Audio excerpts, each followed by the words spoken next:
മാറ്റം ഉണ്ടായില്ലെങ്കിലും നടക്കാൻ പോകുന്നതായ അടുത്ത കൺവെൻഷനെ ആ കൺവെൻഷൻ ഞങ്ങൾ ആയിരങ്ങൾ ഹിമാചൽ സ്റ്റേറ്റിന്റെ അണ്ടറിൽ പഞ്ചാബിൽ നിന്നും ആൾക്കാരെ കൊണ്ടുപോകാൻ. എന്റെ അറിവനുസരിച്ച് പത്താൻകോട്ടുള്ള അച്ഛൻ സ്ഥാപിച്ച IPC ചർച്ചാണ് നോർത്ത് ഇന്ത്യയിലുള്ള IPCയുടെ ഏറ്റവും വലിയ ചർച്ച. വത്സൻ എബ്രഹാമിനെ ആക്കണമെന്ന് അച്ഛൻ ആവശ്യപ്പെട്ടു. ഞാൻ ആവശ്യപ്പെട്ടു എന്ന് പറഞ്ഞാൽ ഭൗതികമായിട്ട് എൻ്റെ പണമില്ലായിരുന്നു, പണം ആവശ്യമായിരുന്നു, വേലക്കാർക്ക് വാടക ആവശ്യമായിരുന്നു.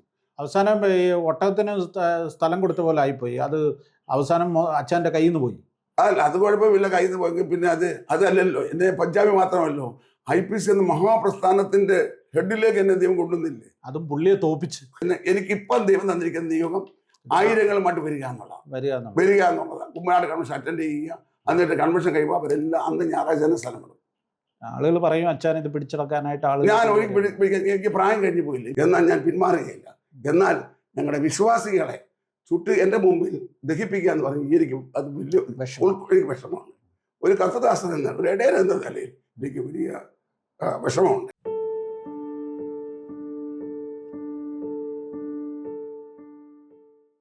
ഹല്ലേലൂയ ന്യൂസിലേക്ക് എല്ലാവർക്കും ഒരിക്കൽ കൂടെ സ്വാഗതം. എൻ്റെ കൂടെ പാസ്റ്റർ ജേക്കബ് ജോൺ ഉണ്ട്. ഇന്ത്യ പെന്തക്കോസ്ത് ദൈവസഭയുടെ ജനറൽ പ്രസിഡന്റ് ആയിരുന്ന അനുഗ്രഹീതനായ ദൈവദാസൻ. അദ്ദേഹം കഴിഞ്ഞ 50 വർഷമായി പഞ്ചാബിൽ മിഷണറിയായി പ്രവർത്തിക്കുകയാണ്. ഇന്ന് പഞ്ചാബ് അഭൂതപൂർവമായ ഉണർവിൻ്റെ ഒരു കുത്തൊഴുക്കിലാണ്. അതായത് പഞ്ചാബിലെ സാമൂഹ്യ അന്തരീക്ഷത്തെ പോലും മാറ്റുന്ന തരത്തിൽ പെന്തക്കോസ്ത് അതിശക്തമായി വളർച്ച പ്രാപിക്കുകയാണ്. എന്നാൽ ഒന്നുമില്ലാതിരുന്ന ഒരു കാലത്ത്, ആരും ഒരു പെന്തക്കോസ്ത് എന്താണെന്ന് പഞ്ചാബിൽ അറിയാതിരുന്ന കാലഘട്ടത്തിൽ പെന്തക്കോസ്തിൻ്റെ സന്ദേശവുമായി പഞ്ചാബിൽ പോയി കഠിനമായ വേദനകൾ അനുഭവിച്ച്, കഷ്ടതകൾ അനുഭവിച്ച്, പട്ടിണി കിടന്ന് ഒക്കെ സുവിശേഷ പ്രവർത്തനം നടത്തിയ ഒരു മിഷണറിയാണ് എൻ്റെ മുൻപിൽ ഇരിക്കുന്നത്. അദ്ദേഹത്തിന് നമ്മളോട് പറയുവാൻ പഞ്ചാബിൽ അദ്ദേഹം കഴിഞ്ഞ 50 വർഷങ്ങൾ ചെയ്ത കാര്യങ്ങളുടെ സുദീർഘമായ ചരിത്രമുണ്ട്. ഒരു ചെറിയ ഇൻ്റർവ്യൂവിൽ ഒതുക്കുവാൻ പറ്റുന്ന കാര്യങ്ങളല്ല അത് മുഴുവൻ. എന്നാൽ അദ്ദേഹത്തിന് പറയുവാനുള്ള കാര്യങ്ങളിൽ ചിലതൊക്കെ ഇപ്പോൾ നമുക്ക് കേൾക്കാം. സ്വാഗതം ചെയ്യാം പാസ്റ്റർ ജേക്കബ് ജോണിനെ. Thank you. അച്ഛനെ ഇങ്ങനെ കാണുന്നു, അച്ഛൻ്റെ കൂടെ ഇരിക്കുന്നു ഒക്കെ വലിയ സന്തോഷമുള്ള കാര്യമാണ്. സാമനെ കാണുന്നത് സന്തോഷം. അതിന് പല കാരണങ്ങളുണ്ട്, പക്ഷെ അതൊന്നും ഇപ്പൊ പറയണ്ട. അറിയാമല്ലോ ഞാൻ എങ്ങനെയാണ്. അതെ അതെ അതെ അതെ. എനിവേ 50 വർഷമായി പഞ്ചാബിൽ. ഇനി എത്ര വർഷം കൂടെ പഞ്ചാബിൽ നിൽക്കും? ദൈവം തരുന്ന ആരോഗ്യം ബലവും അനുസരിച്ചാണെങ്കിൽ പഞ്ചാബിൽ തന്നെ വീണ് മരിക്കാൻ എൻ്റെ ആഗ്രഹമുണ്ട്. പഞ്ചാബിൽ വീണ് മരിക്കാൻ, അവിടെ അവശേഷിക്കണം. തിരിച്ച് ഇവിടെ അഞ്ഞിലത്താനത്തൊന്നും നടക്കണം. എനിക്കൊരു സെമിറ്ററി ഒരു കല്ലറ ഉണ്ടായിരുന്നു. എവിടെ? അഞ്ഞിലത്താനത്ത്. എൻ്റെ അമ്മ മരിച്ചപ്പോൾ അത് അമ്മയ്ക്ക് കൊടുത്തു. ഇപ്പൊ എനിക്ക് അതുമില്ല. അഞ്ഞിലത്താനത്ത് അതുമില്ല, കല്ലറ പോയി, അത് കൊടുത്തു. ഓക്കെ.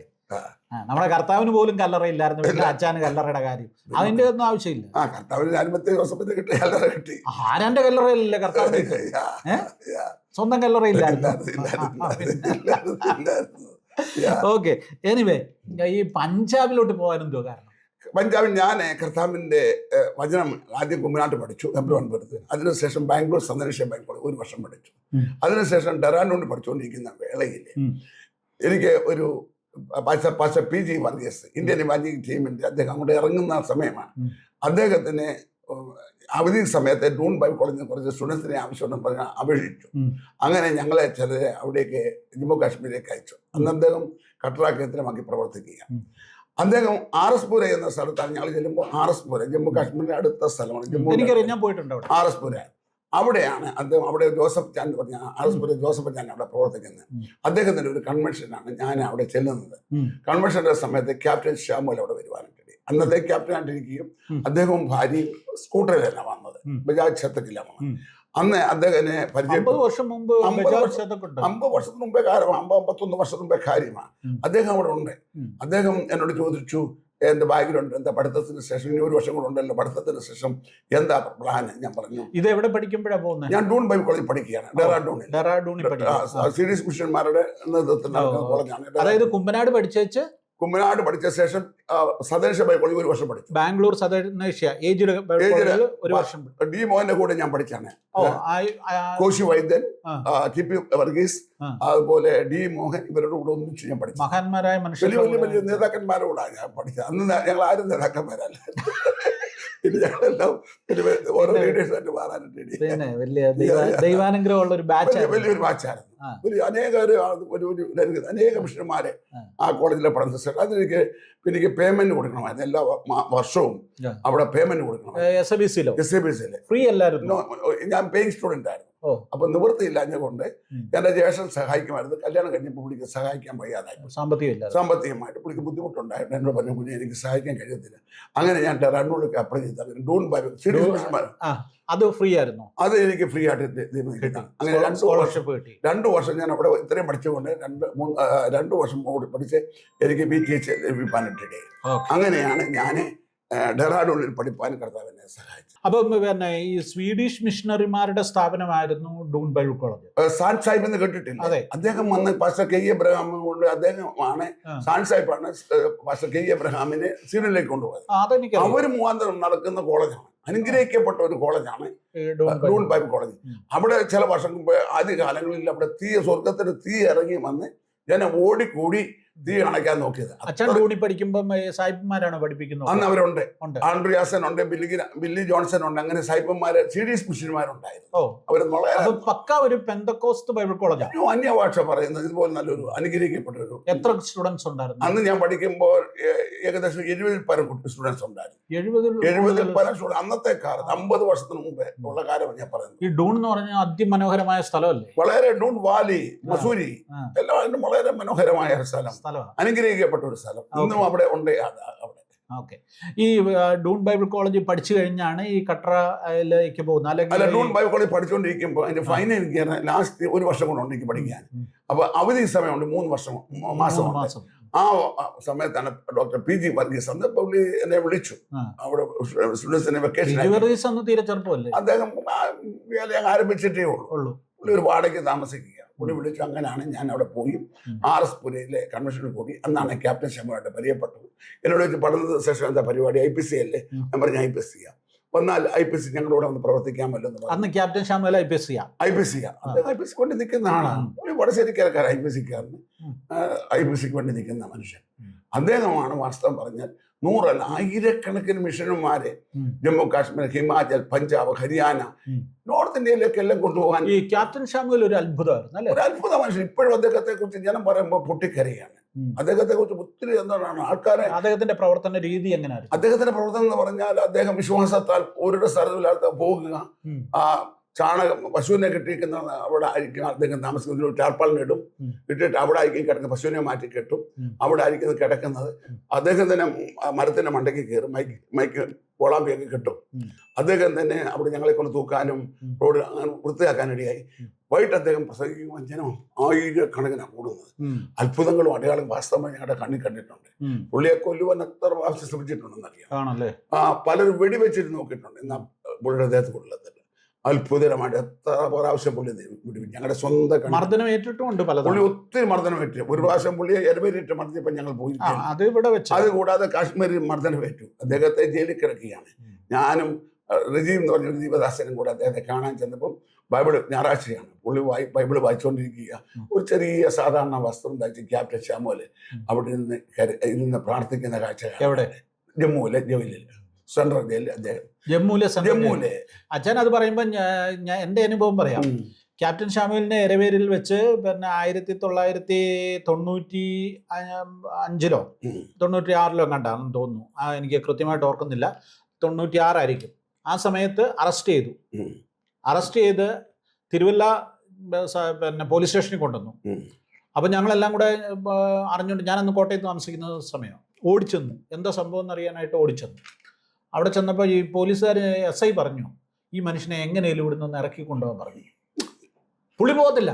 പുള്ളിയെ അറസ്റ്റ് ചെയ്ത് കൊണ്ടുവന്നേക്കല്ലേ, നിങ്ങൾ എന്നെ ജയിലിലോട്ട് വിട്ടോളാണ് പറയുന്നത്. എന്നെ നിയമവിരുദ്ധമായിട്ട് എന്ത് ചെയ്തു? അറസ്റ്റ് ചെയ്ത് കൊണ്ടുവന്നു. നിങ്ങൾ എന്നെ ജയിലിലോട്ട് വിട്ടാണ്. അപ്പം അന്നത്തെ ഇവിടുത്തെ MLA മാമൻ മത്തായിയുടെ വൈഫ് റേച്ചൽ മത്തായി, അവരാണ് അഡ്വക്കേറ്റ്.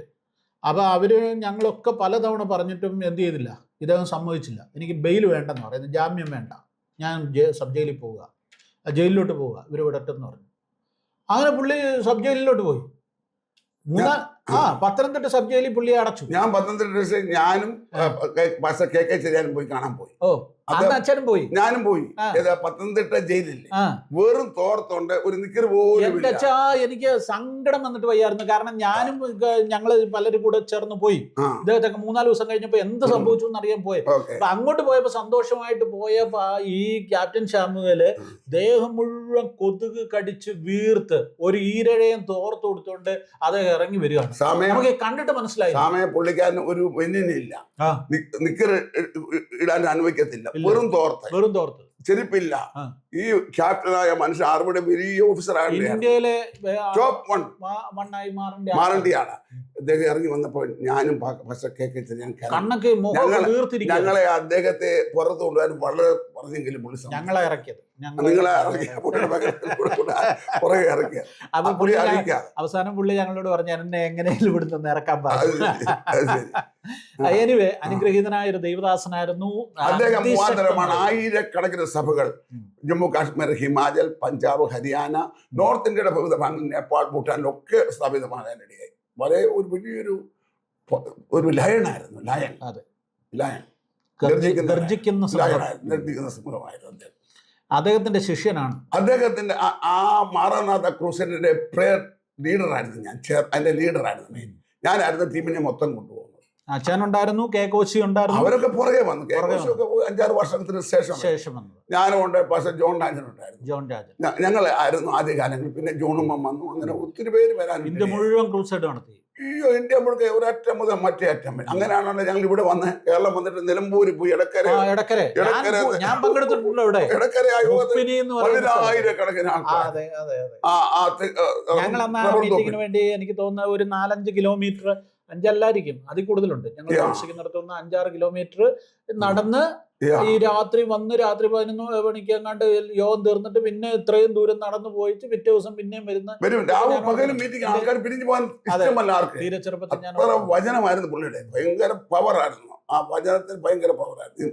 ഇന്ന് ഓർക്കുമ്പോ കരയല്ലാതെ ഒരു നിവൃത്തി. അവസാന ഘട്ടം ഈ കരുവേരി വന്ന് താമസിക്കുമ്പോഴും ഞാൻ പിന്നെയും പോയി കണ്ടിട്ടൊക്കെ ഉണ്ട്. അവസാന ഘട്ടത്തിലും കണ്ടിട്ടുണ്ട്. പിന്നെ അദ്ദേഹത്തിന് വേറൊരു ജഗാതിരിയിൽ വെച്ച്, ഹരിയാന ജഗാതിരി വെച്ച് പുള്ളിക്കാരൻ അവിടെ ട്രാൻസ്ഫോമർ അവർ എന്തോ ചെയ്തു, ഓഫ് ചെയ്തിട്ട് പുള്ളിയെ തകിടം പൂടം ചവിട്ടി മരിച്ചവനെ പോലെ ഇട്ടേച്ച് കൊടുക്കുന്നു. അങ്ങനെ അവിടുന്ന് പിന്നെ ദൈവങ്ങൾ പ്രാർത്ഥിച്ച പുള്ളി എഴുന്നേറ്റ് വന്നു. എന്നിട്ടും പുള്ളിയോട് ചോദിച്ചു, ഇവർക്ക് ഇത് കേസിലുണ്ടോ? ഇല്ലെന്ന് പറഞ്ഞു. ഒരു കേസും ഇല്ലാത്തവനായി പുള്ളി പോയി. അങ്ങനെ കർത്താവിനോട് ഒത്തിരി അടിയുണ്ട്, ഉപദ്രവം സഹിച്ചത്. പക്ഷേ ഇതുപോലെ ഒരു മനുഷ്യൻ എനിക്ക് തോന്നി ഈ നൂറ്റാണ്ടിലുണ്ടോ. പക്ഷെ ഇന്ത്യ ബന്ധക്കോസ്ത് ദൈവസഭ പുള്ളിയോട് നീതി കാണിച്ചില്ലെന്ന് പറഞ്ഞാൽ പുള്ളിക്കാരൻ കാളക്കൂട്ടിയാന്ന് പ്രസംഗിച്ചു. ഞാൻ അന്ന് മുന്നിൽ കുമ്പനാട് കണ്ടീഷന്റെ മുന്നിൽ ഇരിക്കുകയാണ്. അന്നേരമാണ് പ്രസംഗിക്കുന്നത് കാളക്കുട്ടിയെ കുറിച്ചുള്ള പ്രസംഗം. ഞാൻ ഇങ്ങനെ വായും പൊളിച്ചിരിക്കുക. അന്നേരമാണ് ജോർജ് വർഗീസ് പാസ്റ്റർ എഴുന്നേറ്റ് ഇരിക്കാൻ പറയുന്നത്. ആളുകളെല്ലാം കൂടെ എരച്ച് സ്റ്റേജിലോട്ട് കയറി എന്തോ ഒരു സംഭവമായിരുന്നു. പ്രസംഗിച്ചു. പിന്നെ പുള്ളി വന്നിട്ടില്ല. പുള്ളിക്ക് മതി. പിന്നെ ഒരു പല പ്രാവശ്യം വിളിച്ചിട്ട് പറഞ്ഞു, ഞാൻ വരുന്നില്ല, ഞാൻ പോകാൻ നിങ്ങൾക്ക് ഒരു ഇളച്ച ഉണ്ടാകുന്നത്. പുള്ളി മാറി. പിന്നെ കുമാര കമ്മീഷൻ വരുന്നില്ലായിരുന്നു. എങ്കിലും പുള്ളിക്കാരൻ ജാതിയുടെ പ്രവർത്തനം നിർത്തിയില്ല, ശക്തമായി പ്രവർത്തിച്ചു. ഈ അവസാന ഘട്ടത്തിലും ഈ ഗ്രാമങ്ങളിലൊക്കെ പോയി ഈ കൊയ്ത്ത് കഴിഞ്ഞ പാടത്തെല്ലാം ടെന്റിട്ട് അവിടെയൊക്കെ മീറ്റിംഗ് കൊയ്യുന്നവരോടുകൂടെ ചെന്ന് പുള്ളി കൊയ്യുമായിരുന്നു. ഷൂ പോളിഷ് ചെയ്യുമായിരുന്നു. പുള്ളിയുടെ ശിഷ്യന്മാരെ കൊണ്ട് സപ്പോർട്ടില്ല. ഒരു സപ്പോർട്ട് മേടിക്കാൻ ഒരുത്തരെ കൊണ്ട് പുള്ളി അനുവദിക്കത്തില്ലായിരുന്നു. വേലക്കാരൻ കുറിച്ച് പുള്ളിക്കാരൻ അങ്ങനെ അവരെ ട്രെയിൻ ചെയ്ത് ഓരോക്കെ വല്ല യോദ്ധാക്കളായി ഞാനിത് കാണുന്നുണ്ട്. ത്യാഗപൂർണമായ ജീവിതമായിരുന്നു. യഥാർത്ഥമായി അദ്ദേഹത്തിന്റെ മക്കള് 2 പേരാണ്. ഒന്ന് ഫിന്നിയുണ്ട്. ഫിന്നി ശക്തമായി ഇവിടെ ഭോപ്പാൽ കേന്ദ്രമായി പ്രവർത്തിക്കുന്നു. അപ്പനെക്കാട്ടിൽ ഡബിൾ പവറാണ്. വലിയ അപ്പനായിട്ട് ഇപ്പോഴും ഉണ്ട്. അവന്റെ സ്വന്തമായ സ്ഥലവും വീടൊക്കെ ഉണ്ട്. ഞാൻ ഭോപ്പാലിൽ പോയി കണ്ടു. മോള് ഡൽഹി താമസിക്കും, സ്ലം ഏരിയയിലാണ് താമസിക്കുന്നത്. സ്ലം ഏരിയ ആയിട്ടുള്ള ആൾക്കാരെ, പിള്ളേരെ നോക്കി അവരെ കുളിപ്പിക്കുകയൊക്കെ ചെയ്തു. മരുമോനെ 1 വർഷം കഴിഞ്ഞപ്പോൾ കല്യാണം കഴിച്ച് മരിച്ചു. അവൾ വേറെ കല്യാണം കഴിച്ചില്ല. അവർക്കൊരു മോനുണ്ട്, തിമത്തിരി ടിം എന്ന് പറയും. അവന് വിവാഹം കഴിച്ചു. അവനിപ്പോൾ ഒരു കുഞ്ഞുണ്ട്. അവന് അമ്മയോടൊത്ത് ഡൽഹി സ്ലം ഏരിയയിൽ പ്രവർത്തിക്കുന്നു. അവരെല്ലാം ശുശ്രൂഷയിൽ ശക്തമായി നിൽക്കുകയാണ്. ഓക്കെ. എനിവേ ക്യാപ്റ്റൻ ഷാമുവേൽ എന്ന് പറയുന്ന സാധാരണമായ ഒരു മനുഷ്യനായിരുന്നു. ക്യാപ്റ്റൻ ഷാമുവേലിലൂടെ അല്ലെങ്കിൽ അദ്ദേഹത്തിന്റെ ശിഷ്യൻ എന്നുള്ള നിലയിലാണ് അച്ഛൻ ആദ്യകാലത്ത് അദ്ദേഹം ഒത്തിരി എന്നെ ട്രെയിൻ ചെയ്തു. ആ ട്രെയിനിങ് ഒരിക്കലും മറക്കാനൊക്കത്തില്ല. അദ്ദേഹം മരിക്കുന്നതിന് മുമ്പേ പറഞ്ഞു, ഞങ്ങളുടെ പത്താംകോട്ട് കൂടെ ഇപ്പോൾ നാഷണൽ ഹൈവേ ആണ്, കാശ്മീർ ടു കന്യാകുമാരി. പുള്ളിയും ടീമും കൂടി ഇങ്ങനെ താഴോട്ട് പഞ്ചാബിലേക്ക് പോവുകയാണ്. പുള്ളി പറഞ്ഞു, ഈ നിങ്ങൾ നോക്കി ഈ ഹോളിന്റെ പാസ്റ്റർ ജേക്കബ് ജോൺ ആണ് റോഡിൽ നിന്ന് പറഞ്ഞു. അദ്ദേഹം താമസം പിന്നെ IPC ജനറൽ പ്രസിഡന്റ് ആകുന്നു പുള്ളി പ്രവചിച്ചു. പുള്ളിയാണ് പ്രവചിച്ചത്. ഇദ്ദേഹം IPC ജനറൽ പ്രസിഡന്റ് ആകും, ഞാൻ അന്ന് ലോകത്തിൽ കാണത്തില്ല. അന്ന് ഞാൻ പറഞ്ഞ പ്രവചനം എഴുതി വെക്കണം. ഞാൻ പ്രസിഡന്റ് ആയപ്പോൾ അദ്ദേഹത്തിന് ശിഷ്യന്മാർ ഓടി കുമ്മനാട്ട് എന്നെ കണ്ട് എന്നെ ആലിംഗനം ചെയ്യുവാൻ വിവരം പറയാനിടയായി. അദ്ദേഹം പ്രവചിച്ചതാണ്. അപ്പൊ ചുമ്മാതല്ല അദ്ദേഹം എന്നോട് പ്രവചിച്ചതാണ്. നേരത്തെ ഇതെല്ലാം തമ്പുരാൻ പ്ലാൻ ചെയ്ത് തമ്പുരാന്റെ പ്ലാനാണ്. അതിനനുസരിച്ച് ഞാൻ വന്നത്. ഒരിക്കലും ചിന്തിച്ചില്ല സാങ്കുട്ടി ചാക്കോ ഒപ്പിട്ട് വന്നുകൊണ്ടൊന്നല്ല. സാങ്കുട്ടി ദൈവം ഉപയോഗിച്ചു. തമാശ പറഞ്ഞെന്നുള്ളതേ ഉള്ളൂ. അതൊക്കെ ഒരു കാലഘട്ടം. ഓക്കെ അച്ഛൻ, ഈ പിന്നെ പഞ്ചാബ് ക്യാപ്റ്റൻ PG വർഗീസ് വിളിച്ചു, അങ്ങനെ പോയി ക്യാപ്റ്റൻ ഷാമുവേലിനെ കണ്ടു. അതൊക്കെ കഴിഞ്ഞിട്ട് ഈ പത്താൻകോട്ട് കേന്ദ്രമാക്കുന്നത് എങ്ങനെയാണ്? അവിടെ അത് കഴിഞ്ഞിട്ട് ഞാൻ എൻ്റെ ട്രെയിനിങ് കഴിഞ്ഞു, 1 വർഷം കൂടെ കഴിഞ്ഞ് ഡൂൺ പൈപ്പ് കോളേജ് ട്രെയിനിങ് കഴിഞ്ഞ് അദ്ദേഹത്തിന് കൊടുത്ത വാക്യം പ്രകാരം ഞാൻ പറഞ്ഞു, ഞാനും പാസ്റ്റർ ജോൺ ഹരിയാന കേന്ദ്രമാക്കി ഞങ്ങൾ രണ്ടും കൂടെ അദ്ദേഹത്തിൻ്റെ അടുത്ത് ചെന്നു. അദ്ദേഹം എന്നോട് പറഞ്ഞു, നമുക്ക് ഒരു ഓപ്പണിംഗ് ഉണ്ട് പഞ്ചാബിൽ പത്താൻകോട്ട് എന്ന് പറഞ്ഞ സ്ഥലത്താണ്. 1-2 ആർമിക്കാർ അവിടെ ഒരു പ്രാർത്ഥനാ ഗ്രൂപ്പ് ആഗ്രഹിക്കുന്നു, അവിടെ പോകാം. ഞാൻ പറഞ്ഞു, എവിടെ പോയി വിളിച്ചാൽ ഞങ്ങൾക്ക് താല്പര്യം ജമ്മു കാശ്മീർ പ്രവർത്തിക്കാണ്, എവിടെ വിട്ടാലും ഞങ്ങൾ പോകുമെന്ന് പറഞ്ഞു. അങ്ങനെ അദ്ദേഹം ഞങ്ങളോട് പ്രാർത്ഥിച്ചിട്ട് ജമ്മു കാശ്മീരിൽ കുരുവിള ഏബ്രഹാം ഇപ്പം ഛത്തീസ്ഗഡിന്റെ നമ്മുടെ സ്റ്റേറ്റ് പ്രസിഡന്റാണ്, പുള്ളിയുടെ അടുക്ക വിട്ടു. പുള്ളി പിറ്റേ ദിവസം എന്നെയും ജോൺ രാജനെയും കൂടെ കൊണ്ടുവന്ന് പഞ്ചാബിൽ പത്താൻകോട്ട് കൊണ്ടുവന്നു. അവിടെ ഒരു ആർമിക്കാരനായി വർഗീസ് സെംഗലുണ്ട്, അദ്ദേഹത്തിൻ്റെ വീട്ടിൽ ഞങ്ങൾ താർത്ത്. പിന്നെ ഒരു വാടക 45 രൂപ വാടക ഉള്ളൂ, ടോയ്ലറ്റ് ഇല്ല, ബാത്റൂം ഇല്ല, ഒന്നുമില്ല. അങ്ങനെ ഒരു സ്ഥലത്ത് ഞങ്ങൾക്ക് വാടക തന്നു. അങ്ങനെയാണ് ഞങ്ങൾ അവിടുത്തെ പ്രവർത്തനം ആരംഭിക്കാനിടയാണ്. അന്ന് ഈ പത്താൻകോട്ട് പെന്തക്കോസ്തുകാരെങ്കിലും ഉണ്ടോ? ഈ 1-2 ആർമിക്കാരായിട്ട് അല്ലാത്ത മലയാളികളായിട്ട് അല്ലാതെ. അപ്പൊ ഞങ്ങൾക്ക് ഭാഷ അറിയത്തില്ല. അല്ല, അന്ന് ഈ പത്താൻകോട്ട് ക്രിസ്ത്യാനികളുണ്ടോ? ക്രിസ്ത്യാനികളായിട്ട് ചെറിയതായിട്ട് ഒരു CNA ഒരു വിഭാഗമുണ്ട്. പിന്നെ കത്തോലിക്കരെ ഉണ്ട്, അവർക്ക് മലയാളികളുടെ സൗത്ത് ഇന്ത്യക്കാരുള്ള വേദനയേ ഉള്ളൂ. CNA ഉണ്ടായിരുന്നു, നോർത്ത് CNA-ക്കാർക്കും കത്തോലിക്കർക്കും ഒത്തിരി വിശ്വാസികൾ ഇല്ലായിരുന്നു. CNA-ക്കാർക്ക് വിശ്വാസികൾ ഉണ്ടായിരുന്നു. പിൽക്കാലങ്ങളിൽ അവരെല്ലാം രക്ഷിക്കപ്പെട്ട് നമ്മുടെ സഭയിലേക്ക് പോകും. ഈ CNA-ക്കാരെ മുഴുവൻ സ്നാനപ്പെടുത്തി അവരെല്ലാം കൂടുതലും നമ്മുടെ സഭയിൽ വന്നുകൊണ്ടിരിക്കുക, ആരാധനയ്ക്ക് വന്നുകൊണ്ടിരിക്കുക. ഇപ്പം എൻ്റെ അറിവനുസരിച്ച് പത്താൻകോട്ടുള്ള അച്ഛൻ സ്ഥാപിച്ച IPC ചർച്ചാണ് നോർത്ത് ഇന്ത്യയിലുള്ള IPCയുടെ ഏറ്റവും വലിയ ചർച്ച. ആണോ? ആയിരക്കണക്കിന് വിശ്വാസികളാണ്, ആർക്കും ഏത് സമയത്തും വരാം. 3 ആരാധന നടക്കുന്നത്, രാവിലെ 5:30 മുതൽ 7:30 വരെ.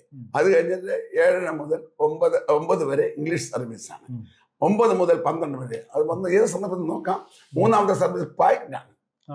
ഞങ്ങൾ ഈയിടെ ഒരു സ്ഥലം അതിനടുത്തുള്ള നമ്മുടെ പഴയ ഹോളിൽ ആരാധിക്കാൻ സ്ഥലമില്ല, പുതിയ ഹോൾ പണിതു. അതിന്റെ ബേസ്മെന്റ് കഴിഞ്ഞു, അത് കഴിഞ്ഞ് ഫസ്റ്റ് ഫ്ലോർ കഴിഞ്ഞു. അതിനകത്ത് 2500 പേര് ഇരിക്കത്തക്കാനുള്ള അത്ഭുതം പ്രവചിച്ചു. അതൊക്കെ നിറയാണ്.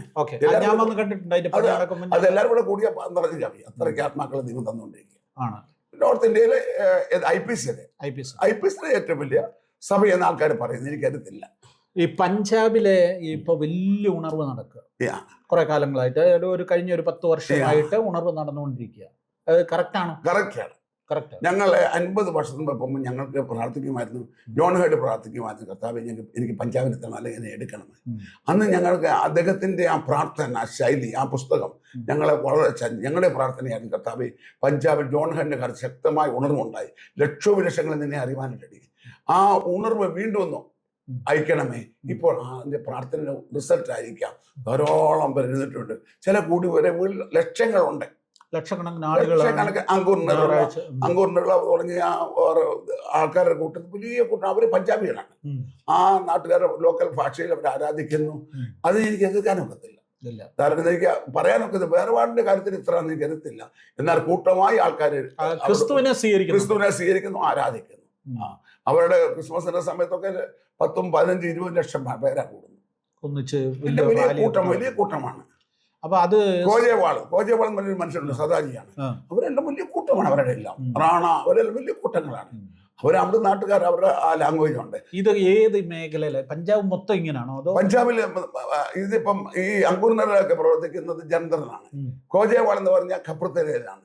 പിന്നെ റാണയൊക്കെ എന്ന് പറഞ്ഞാൽ അമൃത്സറിലാണ്. പഞ്ചാബിലെ ഓൾമോസ്റ്റ് എല്ലാ ഭാഗത്തും പൂർണ്ണ നടക്കുകയാണ്. എല്ലാ ഭാഗത്തും വലിയ മൂവ്മെന്റ് നടക്കുക, കൂട്ടമായിട്ട് ആൾക്കാർ വരികയാണ്. സിഖുകാരാണ് കൂടുതലായിട്ട് വന്നുകൊണ്ടിരിക്കുന്നത്. ഹിന്ദുക്കളും ഉണ്ട്, എന്നാൽ സിഖുകാരാണ്. അതുകൊണ്ട് അവർക്ക് ഒരു സപ്പോർട്ടും ആവശ്യമില്ല.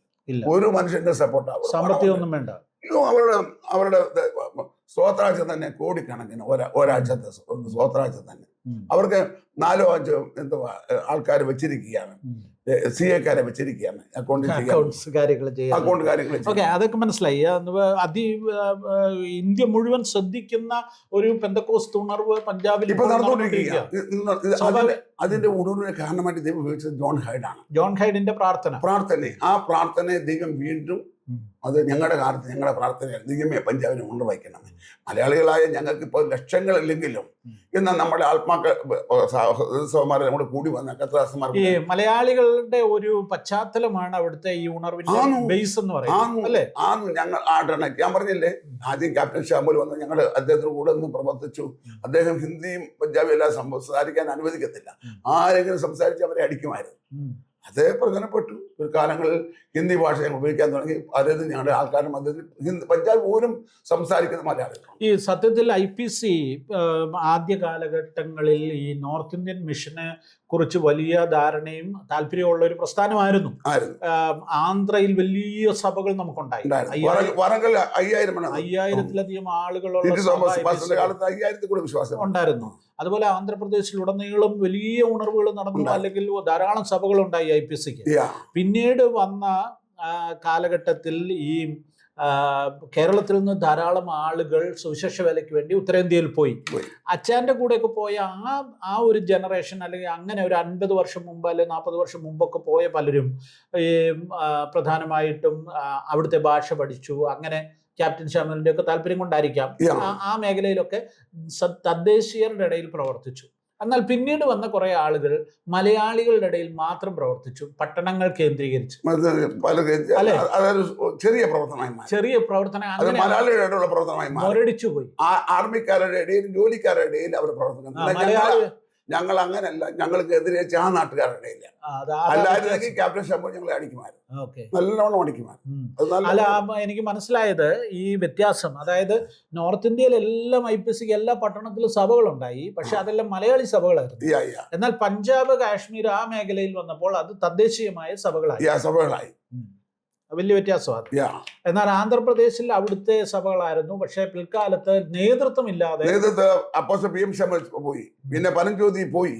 പിന്നെ പരഞ്ജ്യോതിയുടെ മക്കള് തന്നെ ഇത് പിരിച്ചെടുത്തോണ്ട് കൊണ്ടുപോയി. അങ്ങനെ നാമാവശേഷമായി പോയ കഥയാണ് ആന്ധ്രാപ്രദേശിലെ. നോമേഷ് ഷാമുൽ ഉണ്ട്, അദ്ദേഹത്തിന്റെ കൊച്ചുമോനാണ് അപ്പോസ്റ്റൽ PM ഷാമുലിന്റെ. എന്നാൽ അപ്പന്റെയോ വല്യപ്പന്റെ അത്രയും പ്രവർത്തനത്തിന് ചെയ്യുന്നില്ല. അദ്ദേഹത്തിന് സാധിക്കുന്ന ഉണ്ടല്ലോ, ഒരു പരിധി ഉണ്ടല്ലോ. എന്നാ അപ്പോസ്റ്റൽ PM ഷാമുൽ അങ്ങനെയല്ലായിരുന്നു. ഇളക്കി മറിക്കാൻ തദ്ദേശീയരായ പരഞ്ജ്യോതിയെ പോലെ തദ്ദേശീയരായ പുതിയ നേതാക്കൾ എഴുന്നേറ്റ് വന്നില്ല. അതുപോലെ PT ചാക്കോ വളരെ ആന്ധ്രയ്ക്ക് വേണ്ടി പ്രവർത്തിച്ചതാണ്. TS എബ്രഹാമിന്റെ അമ്മായിപ്പൻ അവര് വളരെ ആത്മാർത്ഥമായി പ്രവർത്തിച്ചതാണ്. അതുപോലെ പാസ്റ്റർ TT തോമസ് വറങ്കലായിരുന്നു നമ്മുടെ ഏറ്റവും വലിയ സഭ. 5000 കൂടെ വിശ്വാസമുണ്ട്. ഇന്ന് അതൊന്നുമില്ല. അവരുടെ കാലശേഷം അത് ആരും കൊണ്ടുപോകാൻ ലീഡർഷിപ്പ് ഇല്ലാതെ തെലുങ്ക് നാട്ടിൽ IPCക്ക് നേതൃത്വം ഇല്ലാതായിപ്പോയി. എന്നാലും അവിടെ സഭകളുണ്ട്. എന്നാൽ അന്നത്തെ അതുപോലുള്ള വളർച്ച നിലനിർത്താൻ പറ്റി. പക്ഷെ ഇന്ന് പഞ്ചാബ് പോലെ തന്നെ പെന്തക്കോസ്ത് ഭയങ്കരമായിട്ട് വളർന്ന മേഖലയാണ് ഈ തെലുങ്ക് നാട്. ഇപ്പോഴും ആ വളർച്ച ഇങ്ങനെ തുടരുന്നുണ്ട്. സതീഷ് കുമാറിന്റെ ചർച്ചൊക്കെ വളരെ ലക്ഷക്കണക്കിന് ആളുകളല്ലേ. ലോകത്തിലെ തന്നെ 2ാമത്തെ വലിയ ചർച്ച ആയിട്ട് ഹൈദരാബാദിലെ ചർച്ച് മാറിക്കഴിഞ്ഞു. അത് ഞാൻ നേരിട്ട് കണ്ടതാണ്, അവിടെ പോയി പ്രാർത്ഥിക്കുകയും ചെയ്തു. സതീഷ് കുമാർ തന്നെ നമ്മളിവിടെ കൊണ്ടുവന്ന 2018 ഞാൻ ഓർക്കുന്നു, നമ്മുടെ തിരുവല്ല സ്റ്റേഡിയത്തിൽ നടന്ന അച്ഛന്റെ നേതൃത്വത്തിൽ നടന്ന സമ്മേളനം. അന്ന് ലീഡർഷിപ്പ് എടുത്ത സാംകുട്ടിയാണ്. അന്ന് ആരംഭിച്ചത് നമ്മളെ എന്നെ ഏൽപ്പിച്ചു, ഞാൻ ചെയ്തു. അത് 12,000 കസേര നമ്മൾ അത് നിറഞ്ഞു കഴിഞ്ഞു. പിന്നെ നമ്മൾ ആ ഗ്രൗണ്ട് മുഴുവൻ നിറഞ്ഞു. എല്ലാവർക്കും നമ്മൾ ആഹാരം കൊടുത്തു. വലിയ 12 മണി രാവിലെ 8 മണി തൊട്ട് രാത്രി 8 വരെ നമ്മളത് 9 വരെ പോയി തുടർച്ചയായിട്ട്. 9 മണി വരെ. അതും നമ്മുടെ അവിടെ എല്ലാ പെന്തക്കോസ്ത് ലീഡേഴ്സും അസംബ്ലിക്കോട്, ചർച്ചക്കോട്, ഷാരോൻ, IPC, സ്വതന്ത്ര സഭകള്, PMG, രാജ്യക്കുട്ടിയുടെ സഭകൾ എല്ലാം കേരളത്തിന്റെ ചരിത്രത്തിൽ അതുപോലൊരു സമ്മേളനം നടന്നിട്ടുണ്ട്. അതുപോലെ ഇത്രയും വിശാലമായ ഒരു സമ്മേളനം, ഒരു പ്രയർ മൂവ്മെന്റ് നടന്നിട്ടുണ്ട്. എല്ലാവരും ഒന്നിച്ചുകൂടിയ ഒരേ വേദിയിൽ ആൾക്കാർ ഒന്നിച്ചു കൂടുകയും വലിയൊരു മൂവ്മെന്റ് ആയിരുന്നു. അത് നമ്മുടെ കേരളത്തെ മൊത്തം ഇന്ത്യയെ ചലിപ്പിക്കാനായിട്ട്.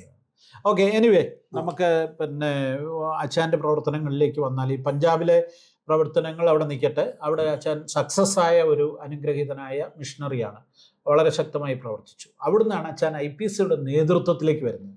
ക്യാപ്റ്റൻ ഷാമുവേൽ പ്രവചിച്ചു, അതൊക്കെ നിൽക്കട്ടെ. IPCയുടെ നേതൃത്വത്തിൽ വന്നത് അച്ഛനെ സംബന്ധിച്ചിടത്തോളം അതൊരു അത്ഭുതകരമായിട്ടാണ്. കേരളത്തിലെ സഭയുടെ നേതൃത്വത്തിലേക്ക് പഞ്ചാബിൽ പ്രവർത്തിക്കുന്ന ഒരു മിഷണറി IPCയുടെ നേതൃത്വത്തിൽ വന്നത് അത്ഭുതകരമായ ഒരു കാര്യമാണ്.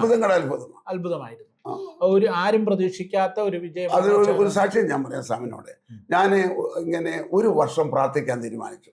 ഓരോ നേരം വൈകിട്ട് കഴിക്കുക, പകലിരുന്ന് പ്രാർത്ഥിക്കാൻ തീരുമാനിച്ചു. അങ്ങനെ ഞാൻ പ്രാർത്ഥന ആരംഭിച്ചു. നവംബർ മാസമായപ്പോൾ ഞാൻ നേരത്തെ കിടക്കും, നേരത്തെ എഴുന്നേക്കുകയും ചെയ്യും. ഞാൻ രാത്രി എൻ്റെ ബെഡ്റൂം എത്ര മണിക്ക് കിടക്കും, എത്ര മണിക്ക് എഴുന്നേക്കും? 8:30 9 ആകുമ്പോൾ ഞാൻ കിടക്കും. 9 മണിയാകുമ്പോൾ രാത്രി ഞാൻ അവിടെ പ്രയർ നടക്കുന്നതുകൊണ്ട് ഞാൻ നേരത്തെ കിടക്കും. ഒരു നേരം വല്ല കഴിച്ച് കഴിയുമ്പോൾ എനിക്ക് വലിയ ക്ഷീണം തോന്നും. പെട്ടെന്ന് എനിക്ക് മയങ്ങണം.